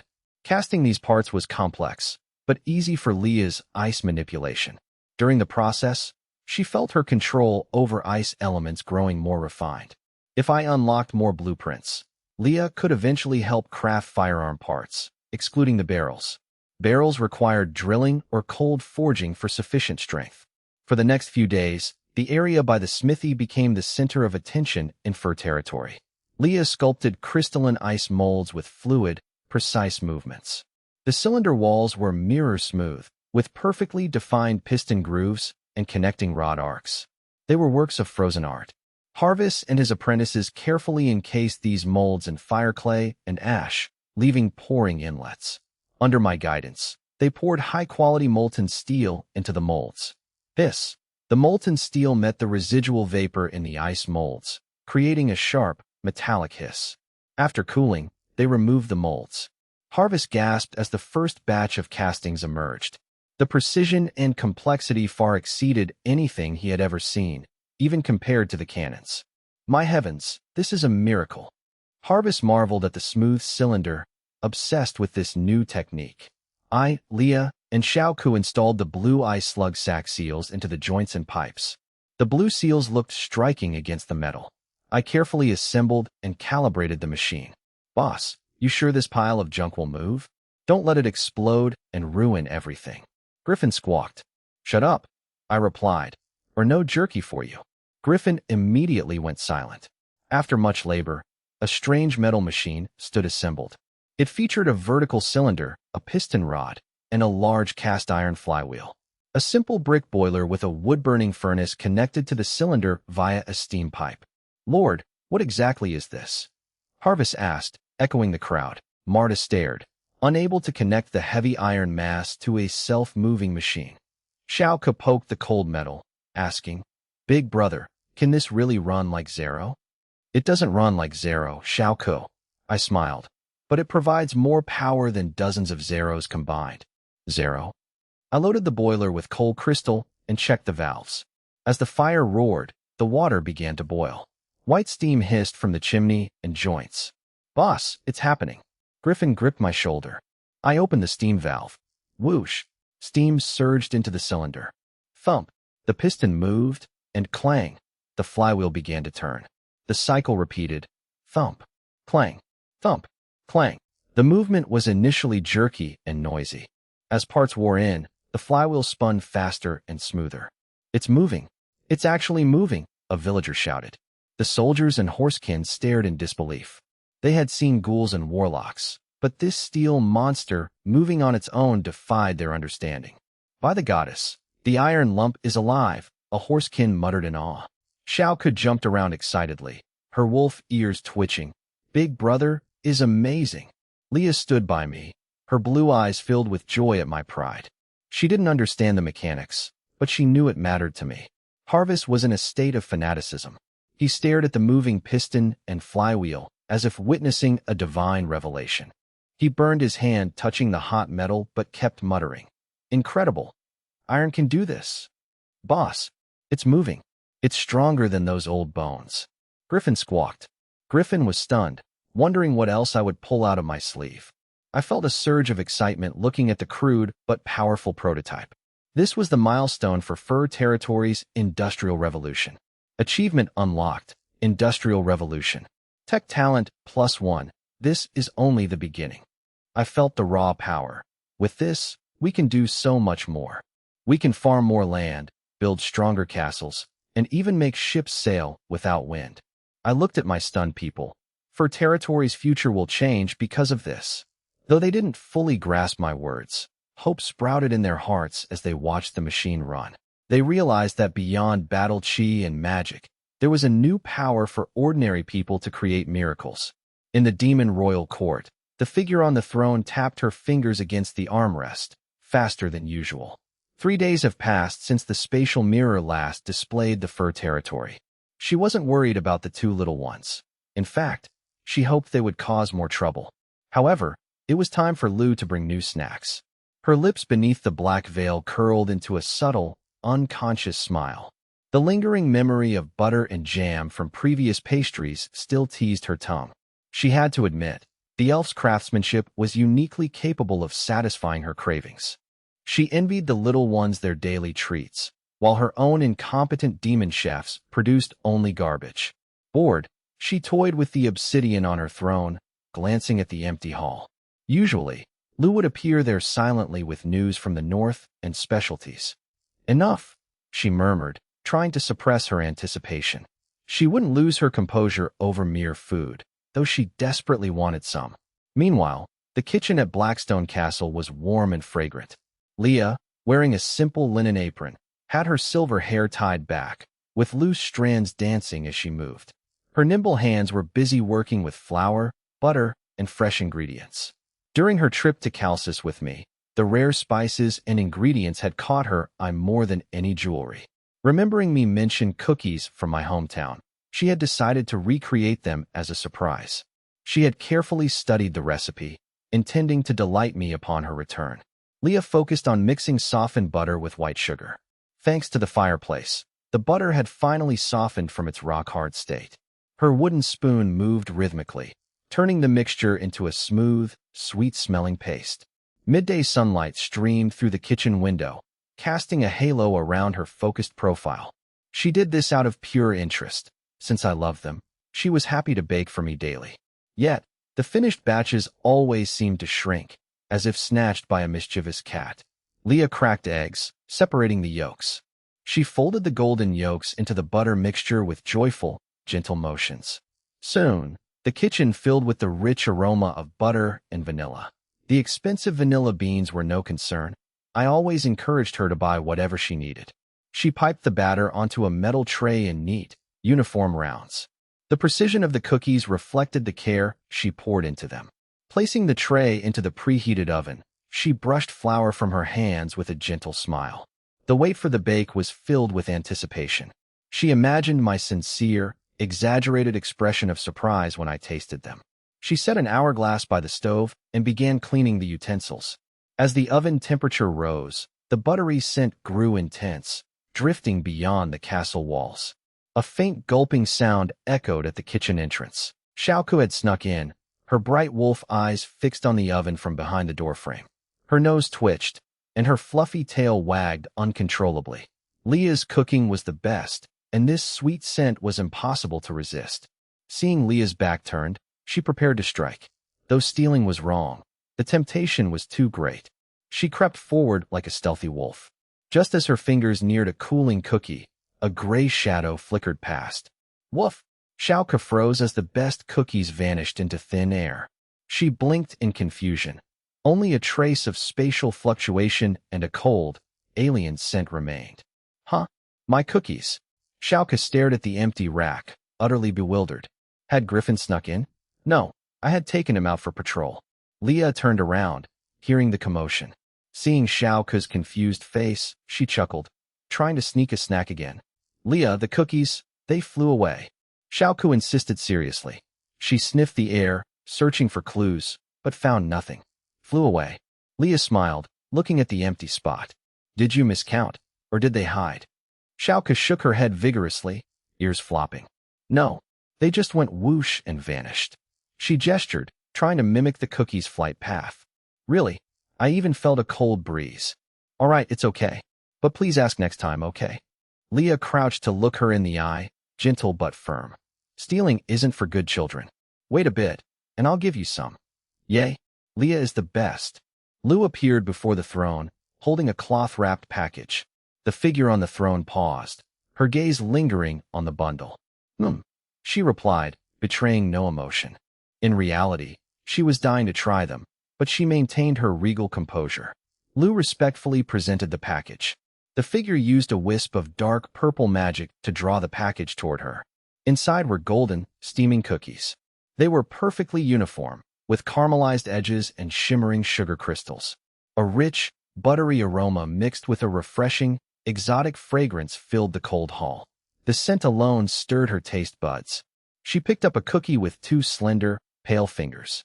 The warmth contrasted sharply with the chilling atmosphere of the royal court. She lifted her veil slightly, revealing her perfect jawline and crimson lips. She bit down. Crunch. The cookie shattered, releasing an explosion of butter, perfect sweetness, and a lingering, vanilla-infused finish. The cookie had a crisp exterior and a soft, layered interior that was surprisingly delightful. Aizwaya paused, savoring the taste. She took another small bite. The rich, bold butter flavor seemed to melt away all her worries. The hint of vanilla was the perfect finishing touch, softening the sweetness so it never felt cloying. A soft, satisfied hum escaped from behind her black veil. Luca stood by, noting that the tribute had clearly pleased her. She finished the first cookie and immediately reached for a second. Her movements remained elegant, though she ate with uncharacteristic haste. "What is this called?" she asked after a moment, her voice unusually soft. "My lady, it is a new creation from the elf girl, called a butter cookie." Luca replied respectfully. "Butter? Cookie." She repeated the name, finding it fitting. As she ate a third, the pure sweetness brightened her mood. Yet, looking at the remaining cookies, she felt a subtle sense of embarrassment at being the lord of the demon royal court and repeatedly snacking on treats made by an elf. While she usually didn't care, taking things from others, especially someone close to me, felt slightly improper. She tapped her throne's armrest. "Lu Ku, I am here. Send something to her in return," she commanded. Luca was startled. A gift for fur territory?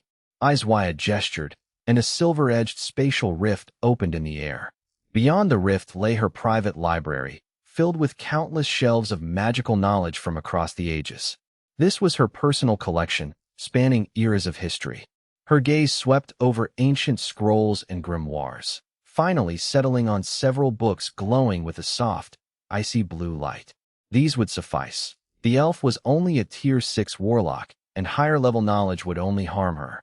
These are notes on ice-based forbidden spells and ancient magic seals. They should be beneficial to her. With a flick of her finger, the heavy books flew through the rift and hovered before Lu Ku. Remember, do not reveal our identity. Her voice regained its cold authority. Consider it a return gift for her snacks. As you command, my lady. Lu Ku took the heavy tomes, feeling their pure magic, and held the elf girl in higher regard. Receiving such a rare gift from the lady was an immense honor. These were priceless, one-of-a-kind artifacts from a lost era. The rift closed, and the royal court returned to silence. Looking at the empty bag, Izwaya felt a faint, hidden smile touch her lips.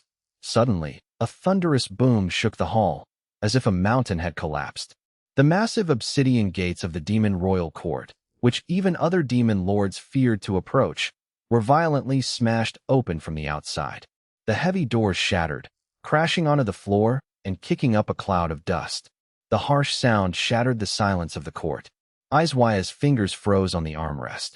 A cold, surging rage gathered around her. Who dared to be so insolent? Her gaze sharpened, piercing the dust toward the entrance. A figure stepped into the hall, bathed in chaotic light. The intruder wore dark demon noble attire, but it bore no crest of her court.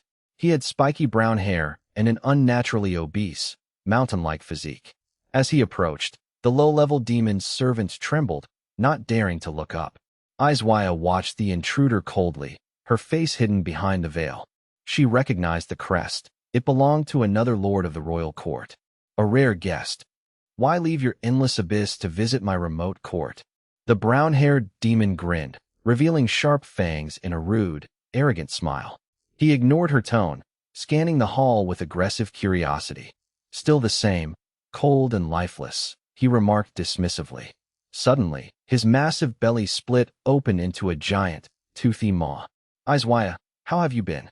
Izwaya, how have you been? The voice from his belly was oily and malicious, echoing through the hall.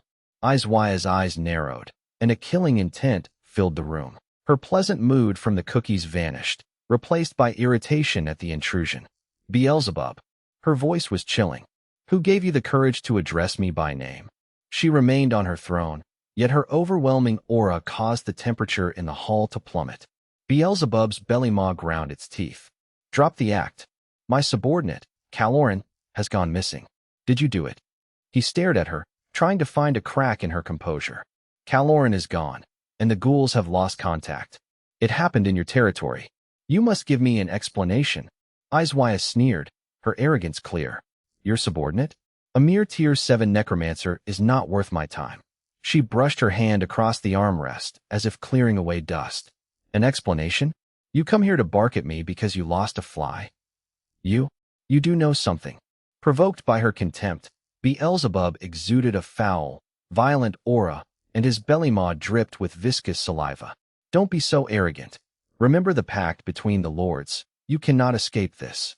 A pact? That is merely a game for weaklings like you. I have never cared for it. Izwaya laughed coldly. Beelzebub, do you realize this is my territory? Every snowflake and grain of dust here belongs to me. What I give is yours. What I do not, you shall not touch. She stood up, and a terrifying pressure, far beyond Beelzebub's expectations, swept through the court. Beelzebub felt an invisible force crush his throat, making it hard to breathe, and he stumbled back. Izwaya looked down at him. I ignored your petty flesh-eating antics in my territory, but... Her voice turned icy. If you think I will tolerate your insolence or your foolishness in questioning me here, listen well, for I will say this only once. Each word was like a hammer blow to Beelzebub's heart. Control your vermin. If there is a next time, or if you dare to act yourself. Beelzebub's face twitched, and his belly maw shrank in fear as he felt a tremor in his very soul. He knew Izwaya was strong, but he had never imagined her power had reached such terrifying heights. Don't think, Izwaya interrupted, her tone chillingly indifferent.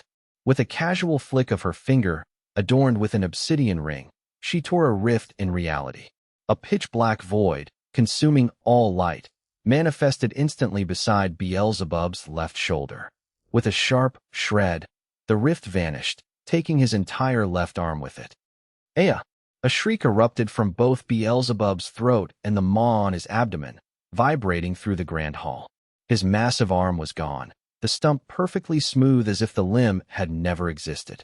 Yet, the soul-deep agony of being erased by the void caused his gargantuan body to convulse.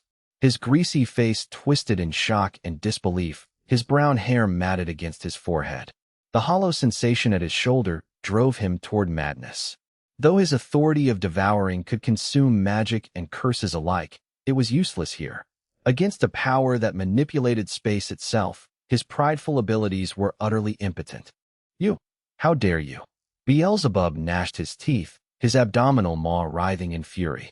But the searing pain and terror of Izwaya's unfathomable strength choked his threats. He could regenerate, of course, but the humiliation of being dismembered so effortlessly was far worse than the physical pain. Izwaya stood before her throne, her expression beneath the black veil unmoved, as if she had merely crushed a bug. Her cold, azure eyes locked onto him. Do you understand now? Or shall I clear your head of the trash filling it? Beelzebub trembled. He knew she would follow through. He had no chance of resistance in her royal court. Despite his status as a lord, the vast gap in power and her spatial authority forced him to accept reality. Izwaya, just you wait. He spat the threat, his abdominal maw growling, though his voice lacked conviction. Fleeing in disgrace, he shrouded himself in murky black mist and scrambled away. Izwaya let out a faint, dismissive scoff. She didn't bother stopping him as he vanished through the shattered doors. The hall fell silent, save for the lingering stench of Beelzebub's rot and the faint scent of blood. Lu appeared beside the throne, kneeling. My lady, shall I? Izwaya sat back, tapping her fingers on the armrest, her gaze deep. No, she said flatly. A stray dog isn't worth dirtying my floors. Her mood for butter cookies, however, was ruined. My lady, I meant the door needs repairs. Meanwhile, in the Blackstone Castle kitchen, Leah pulled the final tray of butter cookies from the oven, the sweet aroma filling the room. She prepared to serve them to me, as I had been busy in the study all day. Turning around, she paused. On the table, alongside the cookies, sat several ancient, ice-blue leather-bound books. They were covered in strange, glowing runes she didn't recognize. Huh. She picked one up. The material felt like enchanted leather, cool to the touch. She was certain they hadn't been there moments ago. They had appeared out of thin air. She called out toward the study, her voice filled with surprise. I set down my quill, intrigued by her excitement. I entered the kitchen, finding Leah staring at the glowing books rather than the cookies. The heavy tomes emitted a faint, icy light. Look at these. They just appeared here, she said, her blue eyes wide with wonder. I examined them, noting they looked centuries old. The covers were adorned with silver-stitched runes pulsing with magic. I opened one, but the script was entirely alien to me. I thought a bard might have dropped them, I mused. Can you read this? Leah frowned, studying the pages. These languages are ancient, they don't belong to this era. She traced the diagrams. I recognize these magic seals, though. They're ancient, powerful ice magic. I watched her, my gaze softening. I tucked a stray lock of her silver hair behind her ear. Take your time. Leah nodded, her eyes sharpening as she stopped on a specific page. The combination of seals on the page made her heart skip a beat. Seed of Frost. She whispered, her ears twitching in agitation. What? It mentions the Seed of Frost and methods for suppression and guidance, she explained, frustrated by the untranslatable text. Yet, hope surged within her. This was the first direct record she had ever found. Understanding even part of it is an achievement. I comforted, squeezing her hand. Leah continued flipping through the books, her excitement growing. These are all theories and spells for ice magic. She looked up, her eyes bright. They are exactly one level above my current mastery. If I can digest these, I could easily reach the Tier 7 Warlock realm. For a mage, such a complete, high-level legacy was priceless. That's wonderful. I kissed her forehead, happy for her progress. I knew she sought strength to protect the fur territory and me. Leah hugged the books, her cheeks flushed. But who sent these? And why? She scanned the room, searching for the mysterious benefactor. It was clear these were tailored specifically for her, a perfect match for her attributes and needs. I teased Leah, pinching her cheek. Perhaps a passing warlock smelled your cookies and left a gift as thanks? Leah blushed, laughing. No such warlock exists. If one did, they must be very kind. She felt sweet inside. The gift was precious regardless of the sender. Whoever it was, we accept their kindness. I offered her a warm butter cookie. Let's celebrate with a treat from our great mage. Leah took a small, delicate bite. The crispy, sweet flavor delighted her. It's delicious. You try one, Crane. She fed me a piece. The kitchen felt warm and cozy. These mysterious books brought them hope. For Leah, it was a step toward breaking the seed of Frost Curse. Far away, in the Demon Royal Court, Izwaya sighed. I forgot those texts are too ancient for them to read. She watched the cozy scene in the Blackstone Castle kitchen through a spatial mirror. But they're smart, they'll figure it out. Seeing Leah's joy and my tenderness, a rare softness flickered in Izwaya's deep eyes. Though the knowledge was low tier, seeing her kin and the elf girl happy brought her satisfaction. Beelzebub's earlier intrusion was forgotten. Her mood had improved. She tapped her armrest, a faint smile touching her lips. This was only the beginning. I stood before the greenhouse, my expression darkening as I looked inside. The iced potato seedlings were a disaster, withered, yellowed, and limp. How? I felt my heart sink. I touched a seedling, and the stem snapped instantly. Despite the moist soil and controlled temperature, the delicate plants had perished. They survived the harsh northern winds outside, yet died under my care. I knew the problem was complex. The iced potatoes were vital for Fur Territory's food security. While they had imported grain, I knew the territory needed self-sufficiency. Dude. I thought of Dude, though our last talk about the greenhouse had been tense. Dude viewed greenhouses as an affront to nature and the god of the forest, Ural. Getting his help would be harder than making stone speak. I need a stronger lure. I had bought plenty of flame reed wine in Calcis. It was spicy and potent, the water of life for the north. I converted a storage room into a makeshift distillery. With Harvest's help, I assembled a crude copper still. I carefully managed the fire as I distilled the wine. The vapor condensed into clear, potent droplets. I distilled it repeatedly to increase the alcohol content. The amber wine became crystal clear and intensely aromatic. What is that smell, Crane? Leah wandered in, curious about the bottles. It smelled of caramel and raw strength. I poured her a tiny drop of the original, undiluted wine. She wasn't ready for the high-proof stuff. It's flame reed wine from Calcis. Try it. Leah sniffed it, intrigued by the sweet scent. She took a sip. It started sweet but burned like fire. Cough. So spicy. Her face turned bright red. She fanned her tongue, looking adorable. It was far stronger than any fruit wine she'd known. I handed her a cup of warm, sweetened milk. Slow down. It has a kick. Big brother. Sister Leah, I want the yummy water too. Xiaoke trotted in, tail wagging, sniffing the air. I ruffled her hair. Not for you, little one. It'll give you a headache for days. Xiaoke tilted her head, trying to imagine a headache. The scent was tempting, but she nodded obediently. I gave her a cup of warm milk with wild honey.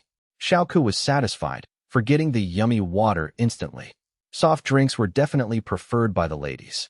I bottled the high-proof spirit. I sought out Harvest and Marlin, who were training soldiers. I also called for the sweaty, hard-working blacksmith, Willis. I didn't forget Butcher, the tavern regular. I poured a splash for each, adding ice to my own. Marlin shook his head. My knight's vows forbid alcohol. I nodded, respecting the stubborn horsekin. Harvest took a massive gulp. Cough. Cough. He turned red, gasping. Good stuff. It warms the whole body. Willis, a known drinker, was eager. He took a sip and gasped. By the goddess of winter. It burns like fire but tastes crisp. It's worthy of my steel. Butcher agreed. This is real liquor. Everything else was just water. The high-proof spirit was a hit. I'd call it flame dragon saliva. With the quality proven, I knew how to handle dude's skepticism. I whistled for like and rode toward the forest cabin. Smoke rose from the chimney against the snowy backdrop. Knock, knock. It's unlocked. Come in. Dude's voice boomed. I pushed open the creaky wooden door, greeted by a warm scent of herbs and burning firewood. Dude sat by the fireplace polishing a beast bone. His aloof black cat merely flicked its eyes open in greeting. Well, Crane, what brings you here? Dude set down his work, smiled, and gestured to a stump chair. Sit. You must be frozen. Despite their previous clash over the greenhouse, I felt no malice from the old man, only a casual, elder-like concern. Uncle Dude, am I interrupting? About those ghouls. I set down my oak barrel with a heavy thud. Not at all. Dude waved me off. I ran into a few of those ghouls you mentioned, but I took care of them. That's a relief. I patted the barrel. I brought you something good. Oh. Dude eyed the barrel with curiosity. What have you concocted now? If it's another one of your greenhouse disasters, I'm not interested. Trust me, this is the real deal. I smiled mysteriously and popped the cork. Pop. A potent, heady aroma of tropical fruit and oak surged out, instantly overpowering the herbal scent of the room. It was a southern specialty, only accessible in the north via the trade hub of Karchi City. The scent was so strong that even the napping black cat twitched its nose and opened its eyes. Dude sniffed the air, his eyes lighting up like a hungry wolf spotting meat. What is this? It smells powerful. He leaned in, inhaling deeply with a look of intoxication. I grabbed 2 wooden cups from a shelf. Care for a taste? I brought this just for you. Dude didn't stand on ceremony, pouring himself a full cup. The liquid was nearly transparent, shimmering in the firelight, a clarity Dude had never seen before. Gulp. Dude downed a large mouthful. Cough. Cough, cough. Instead of praise, he erupted into a violent fit of coughing. His face turned beet red, his eyes bulged, and he nearly dropped the cup. You brat. Is this liquor or kerosene? Why is it so spicy? He gasped for air, pointing at me, his voice raspy but his eyes gleaming with excitement. It's potent, unlike those fruit wines. I suppressed a laugh and took a sip. I call it flame dragon saliva. It's got a kick. Dude took a smaller, cautious sip this time, letting the fiery liquid linger on his tongue. A warm current flowed from his throat to his stomach, instantly banishing the cold and leaving his limbs feeling invigorated. The rich, intense flavor far surpassed any fruit wine he had ever tasted. Good stuff. Dude slapped his thigh and took another drink, looking immensely satisfied. Now this is real liquor. Beats my pathetic fruit wine by a mile. I knew the time was right. I set down my cup and sighed. It's a shame. My iced potato seedlings in the experimental field probably won't last long enough to celebrate with this. Dude paused, glancing at me. What? Your greenhouse failed. His tone carried a sense of, I told you so. Nature always punishes those who defy its laws. Don't ask, I said dejectedly. They sprouted, but then they withered. The leaves turned yellow, and they're dying. I controlled the temperature, water, and light. Why won't they grow? Dude snorted, taking another drink. I told you, everything has its own rhythm. You locked those delicate sprouts in a glass box and thought pampering them was enough. They need to touch the earth, feel the wind and frost to grow strong. I looked pained. I understand, but it's freezing. If I don't use the greenhouse, they'll die the moment they sprout. Uncle Dude, you're the expert. Please, give me some advice. If these iced potatoes succeed, the territory's food supply will be secured. Dude fell silent, staring into the fire. The room grew quiet, save for the crackling wood. I silently refilled his cup. Alcohol loosens the tongue. I, a veteran of social maneuvering, knew how to play this game. After a long while, Dude muttered, Your contraption, is it really useless? I felt a surge of hope. Not entirely. They sprouted and grew faster than outside. I just don't know why they failed later. Dude took a swig of the liquor. Besides being warm, what else is in that glass house? Plenty. I seized the moment, describing the greenhouse structure, ventilation, and soil composition in detail. I carefully omitted anything that might offend Dude's sensibilities, emphasizing only my efforts to create a comfortable environment. A little linguistic art can change anyone's perspective. Dude listened, sipping his drink, his brow furrowing and smoothing in turn. When I described the yellowing leaves, Dude interrupted. Wait, are you sure the soil in your greenhouse is the same as outside? I paused.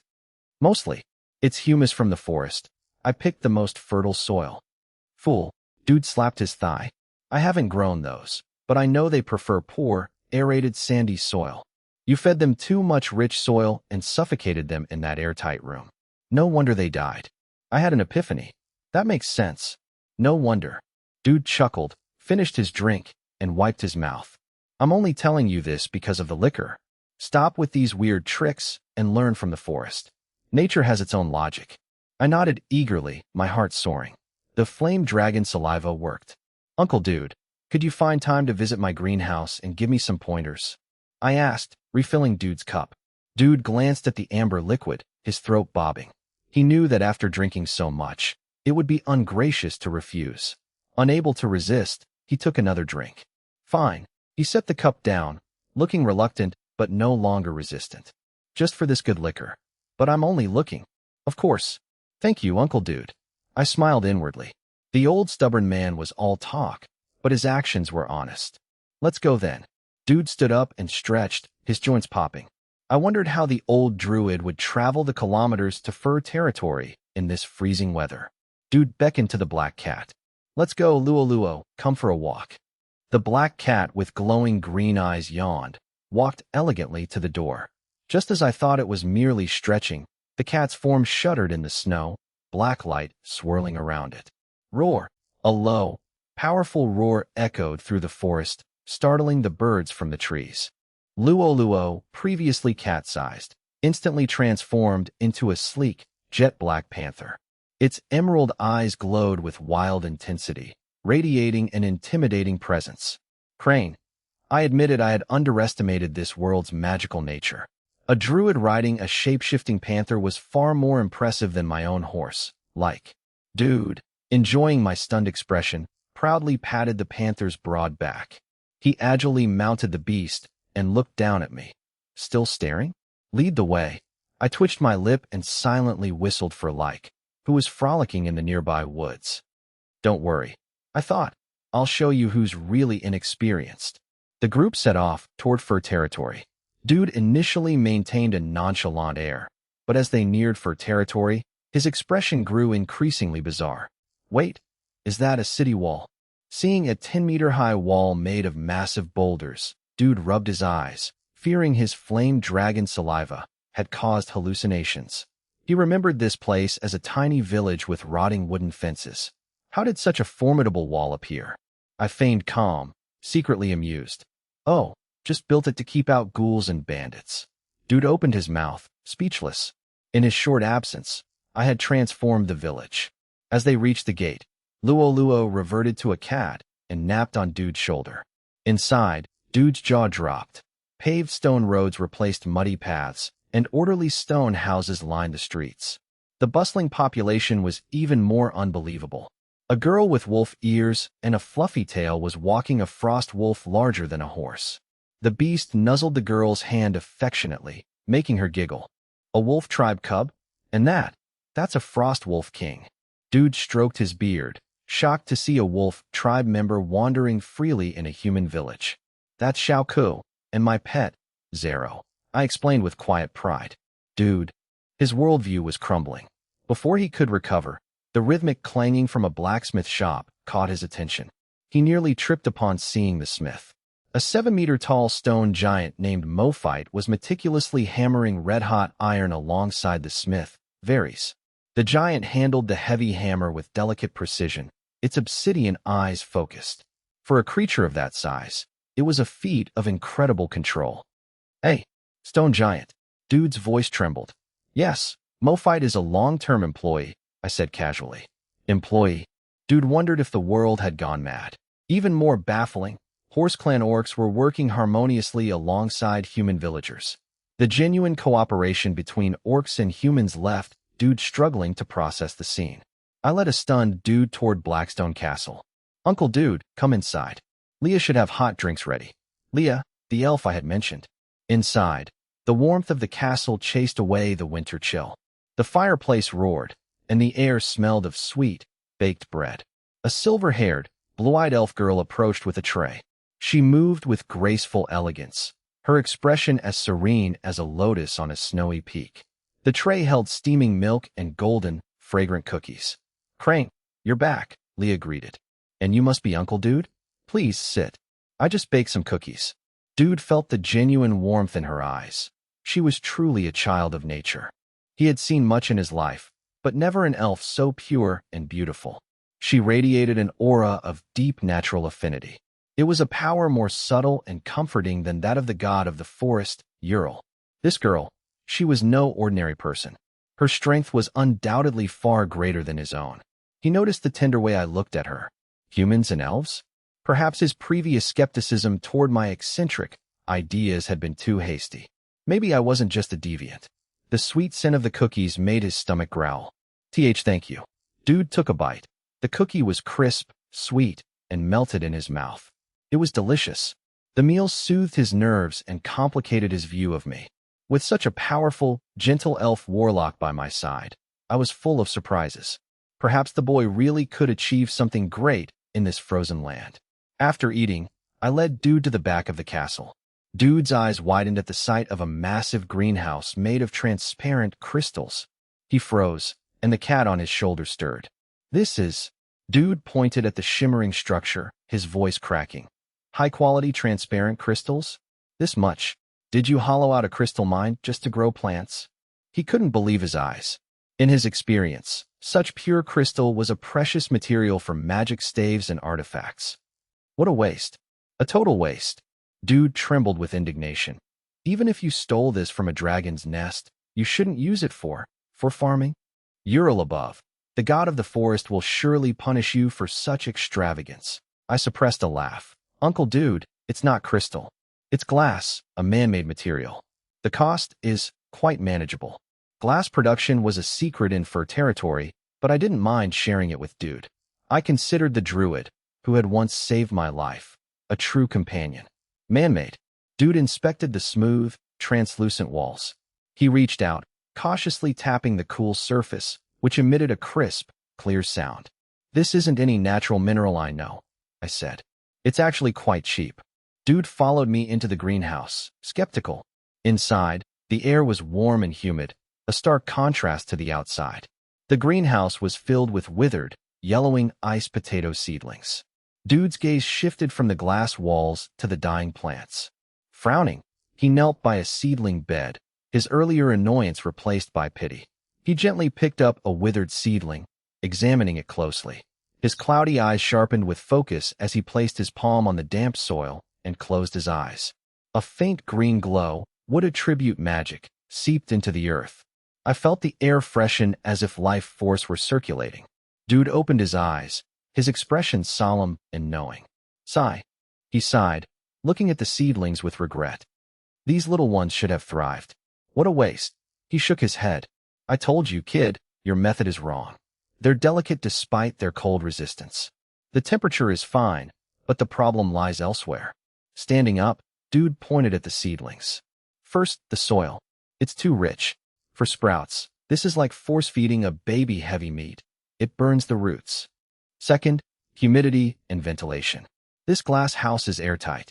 It holds moisture well, but it's too stuffy. Plants need to breathe. Stagnant, humid air makes their leaves rot, just like people get dizzy in unventilated rooms. Third, lighting. The glass filters the light, but your intense heat and light accelerate evaporation while the roots can't keep up, causing them to wilt." I nodded, impressed by the old druid's expertise. Experience truly trumped guesswork. "Uncle Dude, how should I grow them then?" I asked humbly. Dude stroked his beard. "The best way is to follow nature. But your territory's climate is harsh. This greenhouse isn't useless, though. First, change the soil to a sandy mix with minimal leaf mold for drainage. Second, control the environment.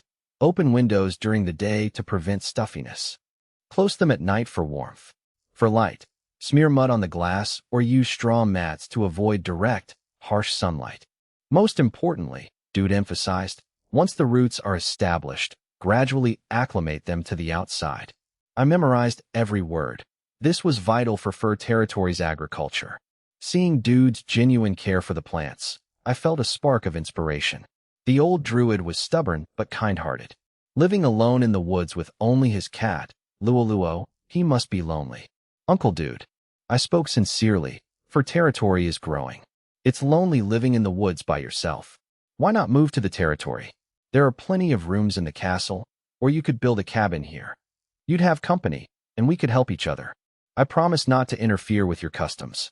Dude was stunned. He looked at his worn leather coat, then at the busy people outside, his expression complex. My invitation was clearly well-intentioned. The vitality of Fur Territory contrasted sharply with his solitary life. He admitted to himself that he did get lonely sometimes, but he had spent his life in the woods, accustomed to birds, beasts, and freedom. Adapting to a structured human settlement would be difficult.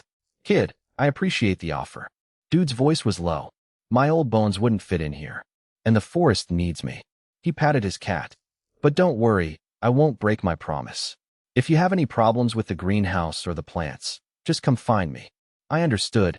Everyone had their own way of life. Fine, Uncle Dude.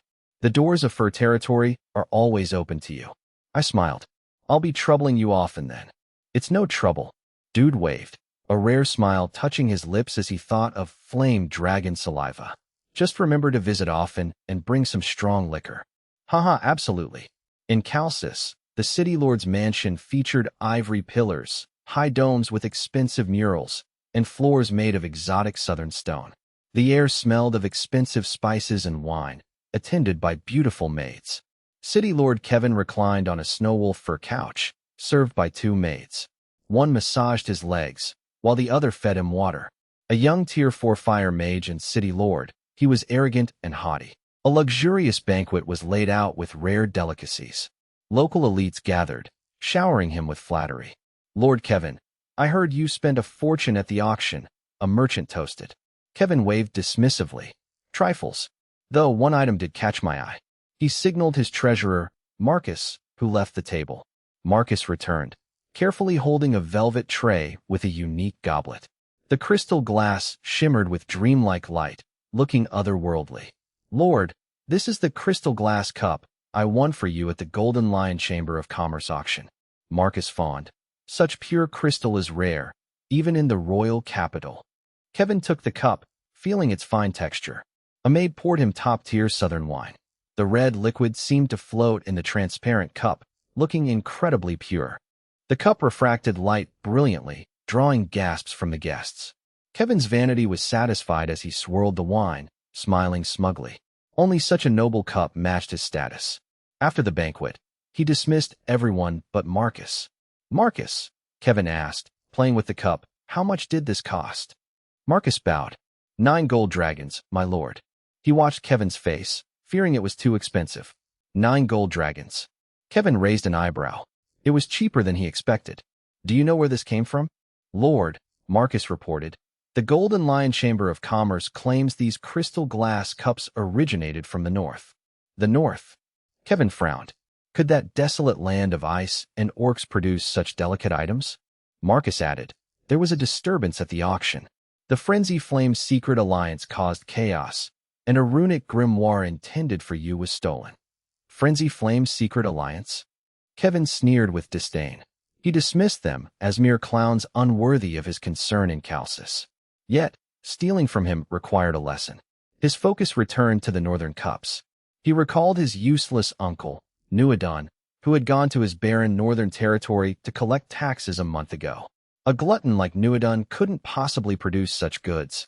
Kevin sipped his wine, unsettled. Nuadon had been silent for a month. Tax collection shouldn't take that long. The territory's lord was someone he despised deeply. His brother, a talentless waste who shamed the family. Unlike his father, Victor Crane, a legendary warlock who broke through to the 7th rank before 30. Kevin's eyes turned cold. I couldn't be alive. He had personally laced my final meal with 10 doses of Breath of Withering. That poison was lethal to anyone, even a giant troll. Despite my natural physical strength, I lacked magic and battle chi. I should have died on the ship to the north. If I was dead, who was running the territory and crafting these cups? Kevin gripped his cup, his mind racing. Had Nuadon found a ruin? Unlikely. Nuadon would have sold any treasure immediately to fund his lifestyle. Irritated, Kevin downed his drink. The cups were a pebble in his calm pond. Was that waste truly dead? The thought took root. Marcus, Kevin rasped. Investigate the situation in the north and find Nuadon. That old bastard owes me money. He won't get away with it. Yes, Lord, Marcus replied. He didn't question why the Lord was suddenly obsessed with the north. Kevin dismissed him, left alone in the flickering firelight. 10 doses of poison. How could I survive? If I am alive, good. I've missed you, brother.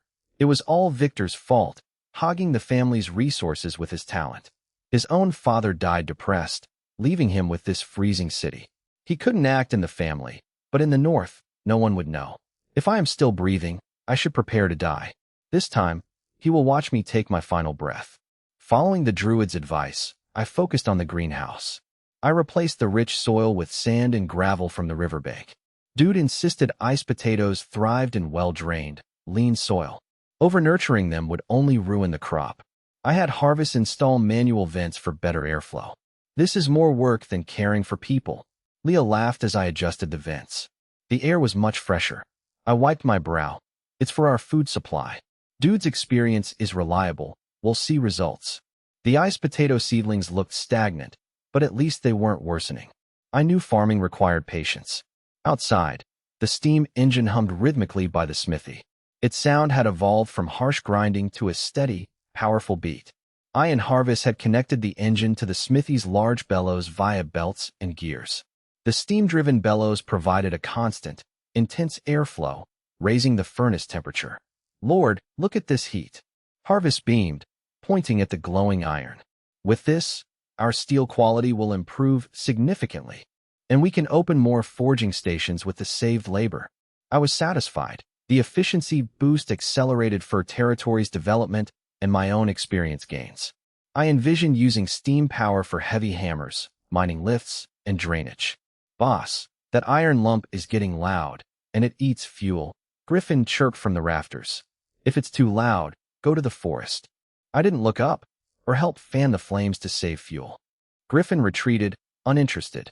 With the steam engine and Dude's agricultural guidance, Fur Territory was on track.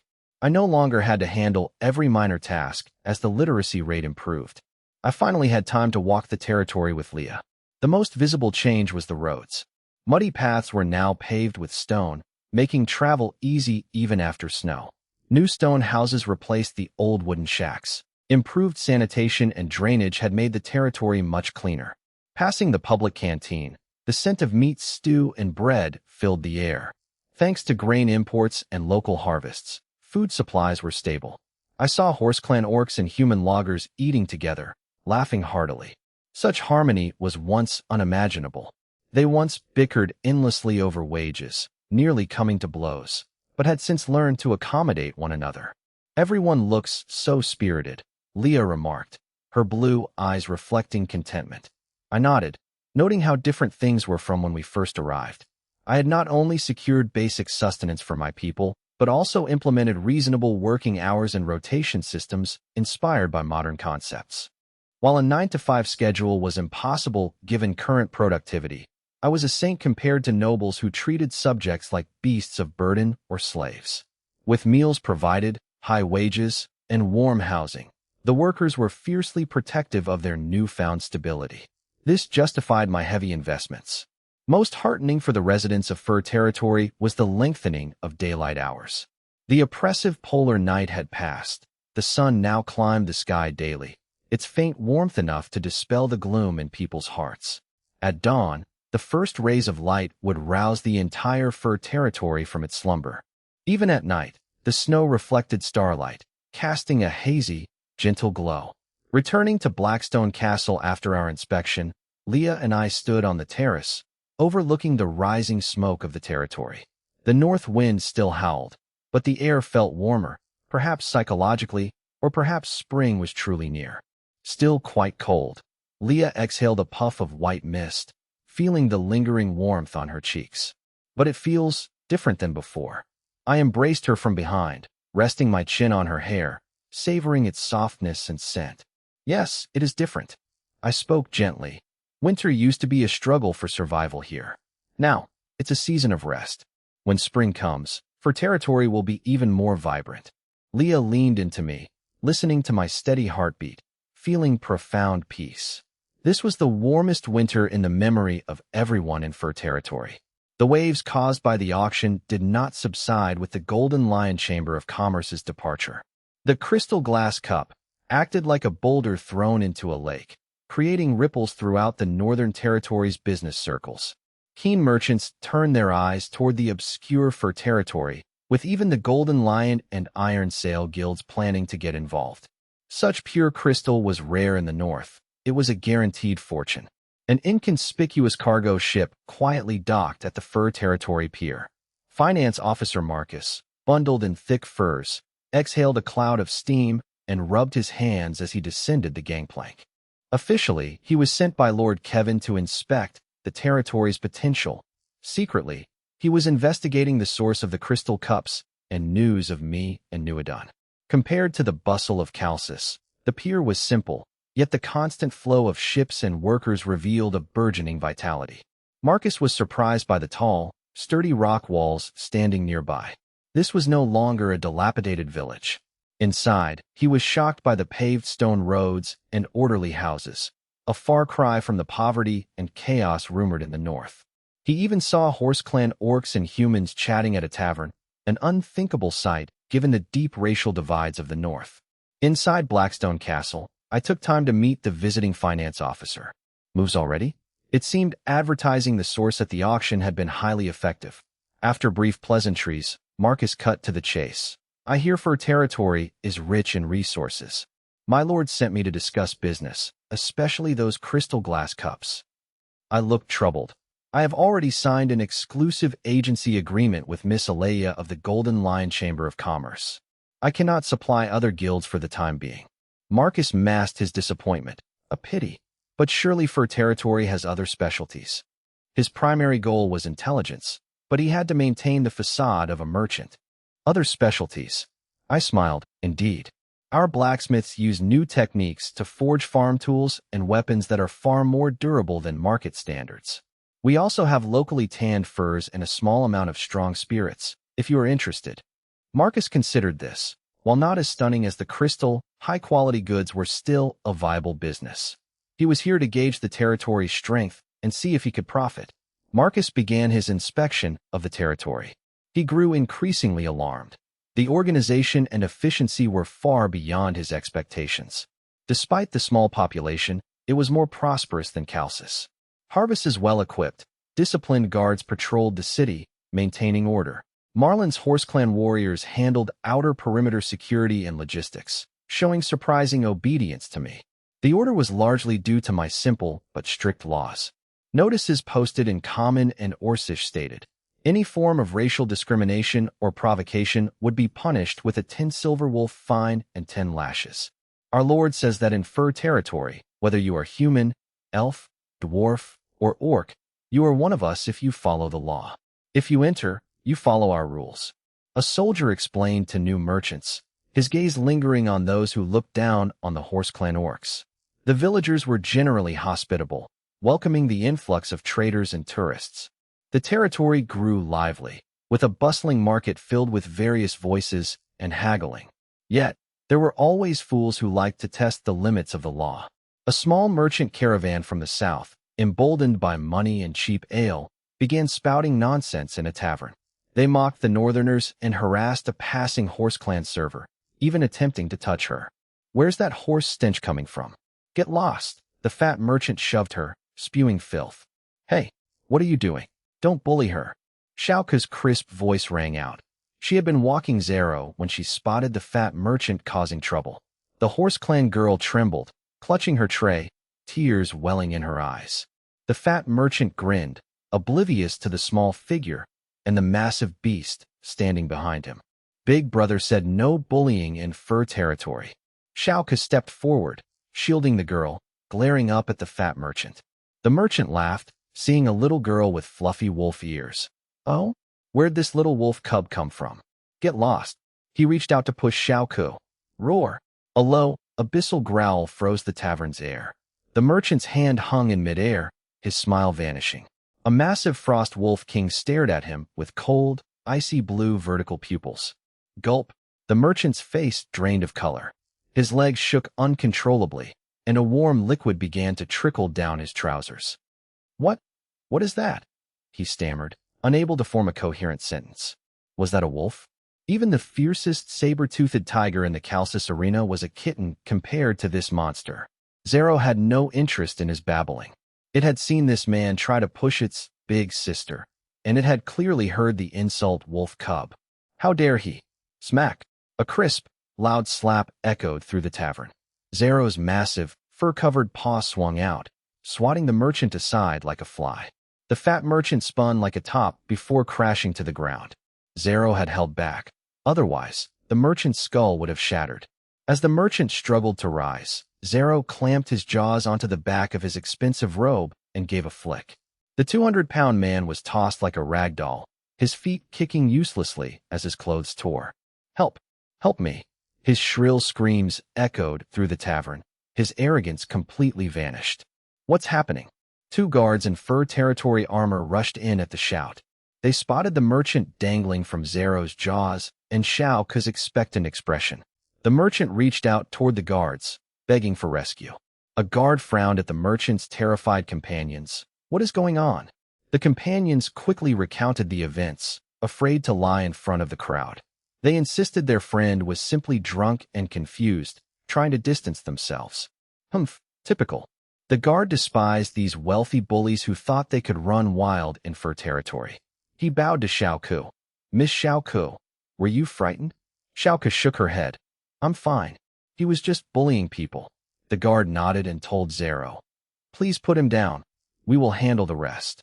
Zero growled dismissively and released his grip. The merchant hit the floor, wincing in pain, and scrambled behind the guards for safety. Per fur territory law, for public disturbance, harassment, and discrimination, the penalty is 10 silver wolves and 10 lashes. The guard declared, execution is immediate. Any objections? Facing the giant wolf and the guard's drawn sword, the merchant dared not refuse. No objections. I accept the punishment. After the public lashing and fine, the merchant was dragged away by his associates. Shao Ka tugged Zero's fur. Let's go ask the owner if the honey bread is ready. Zero's fierce expression vanished, and his tail began to wag happily. He let out a soft whimper, acting like a pampered pet rather than a wolf king. In Calcis City, the city lord's mansion was ablaze with light. Kevin reclined on a fur sofa, holding his prized crystal glass cup filled with red wine. Marcus presented a sealed report, which Kevin opened carelessly. Kevin's expression froze as he read about the stone walls and paved roads of fur territory. Was this really that barren wasteland? His pupils contracted at the name. Kyle Crane. It felt like a branding iron on his heart. Kevin gripped his cup, the cold glass grounding him. Impossible. He had personally poisoned my wine with 10 doses of breath of withering. How could I still be alive? The next paragraph made Kevin's breath hitch. The crystal glass cups that caused a sensation at the auction were actually made by his useless brother. Jealousy and greed burned in Kevin's eyes as he realized the wealth I had amassed. My lord, Marcus added cautiously, your kinsman, Nuadon, has gone missing in fur territory. Kevin sneered. He didn't care about Nuadon, but he would make me pay for it. Not only was I alive, but I was thriving and daring to touch his kin. Now he had the perfect excuse to strike. Unlike the third-tier waste Nuadon, Kevin was a true fourth-tier warlock. Power was the only truth here. Kevin smashed his crystal glass cup on the floor. Maid scrambled to clean the shards and spilled wine. That pathetic brother he once stepped on was living better than a city lord? Kevin's chest heaved as he thought of his father, Victor Crane. Victor, the legendary 7th-tier warlock, was a shadow Kevin could never escape. Victor's brilliance had overshadowed everyone else in the family. I, despite being a failure, had stolen attention and resources simply by being Victor's son. Envy gnawed at him, but Kevin forced himself to calm down. The production of the cups and the potential resources in fur territory were too valuable to ignore. Marcus, Kevin said coldly, prepare a gift and send a delegation to fur territory. Tell them I am concerned for my brother's progress in the north and wish to inquire about the missing Nuadon. Marcus knew this was a pretext to scout the territory and strike. Kevin tapped the table, his mind racing. A standard envoy won't suffice. He might actually think I'm being kind. Marcus suggested, Captain Anderson is decisive. He would be the best choice to lead. Agreed, Kevin smirked. Bring him here.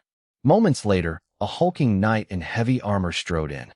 A jagged scar ran from his forehead to his chin, twitching as he entered the light. This was Anderson, Kevin's fourth-tier battle chi warrior and primary enforcer. Known for his brutality, Anderson had more blood on his hands than scratches on his armor. In a city of commerce, violence was a necessary tool. My lord, what are your orders? Anderson knelt, his voice like grinding stones. Kevin looked down at him. Anderson, I need you to take a squad north for a small matter. The north. Anderson's single eye glinted with bloodlust. Yes, for territory. Kevin spoke calmly. My useless brother, Kyle. You might remember him? Anderson sneered, his scar twisting into a cruel grin. Oh, the genius Victor's son? That magicless waste who was exiled months ago? Is he still alive? His blatant contempt pleased Kevin. He's stubborn, I'll give him that. Kevin swirled his wine glass. Not only is he alive, he's actually made something of himself in that wasteland. How troublesome.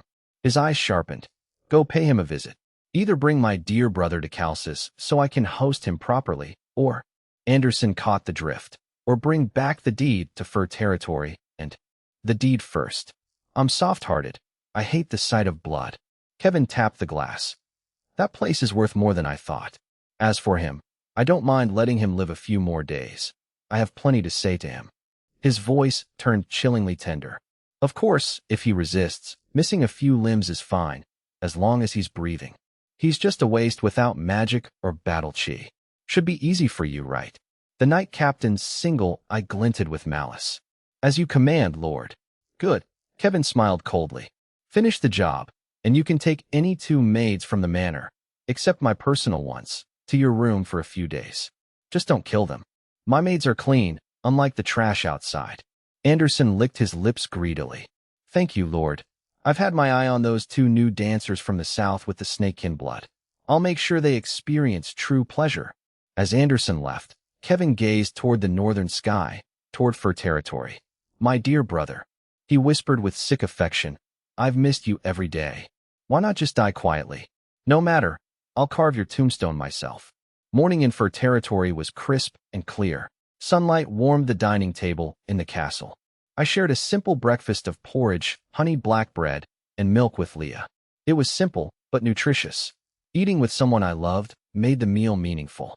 Leah always prepared something new every morning. Kyle, the milk tastes extra sweet today, Leah said with a smile.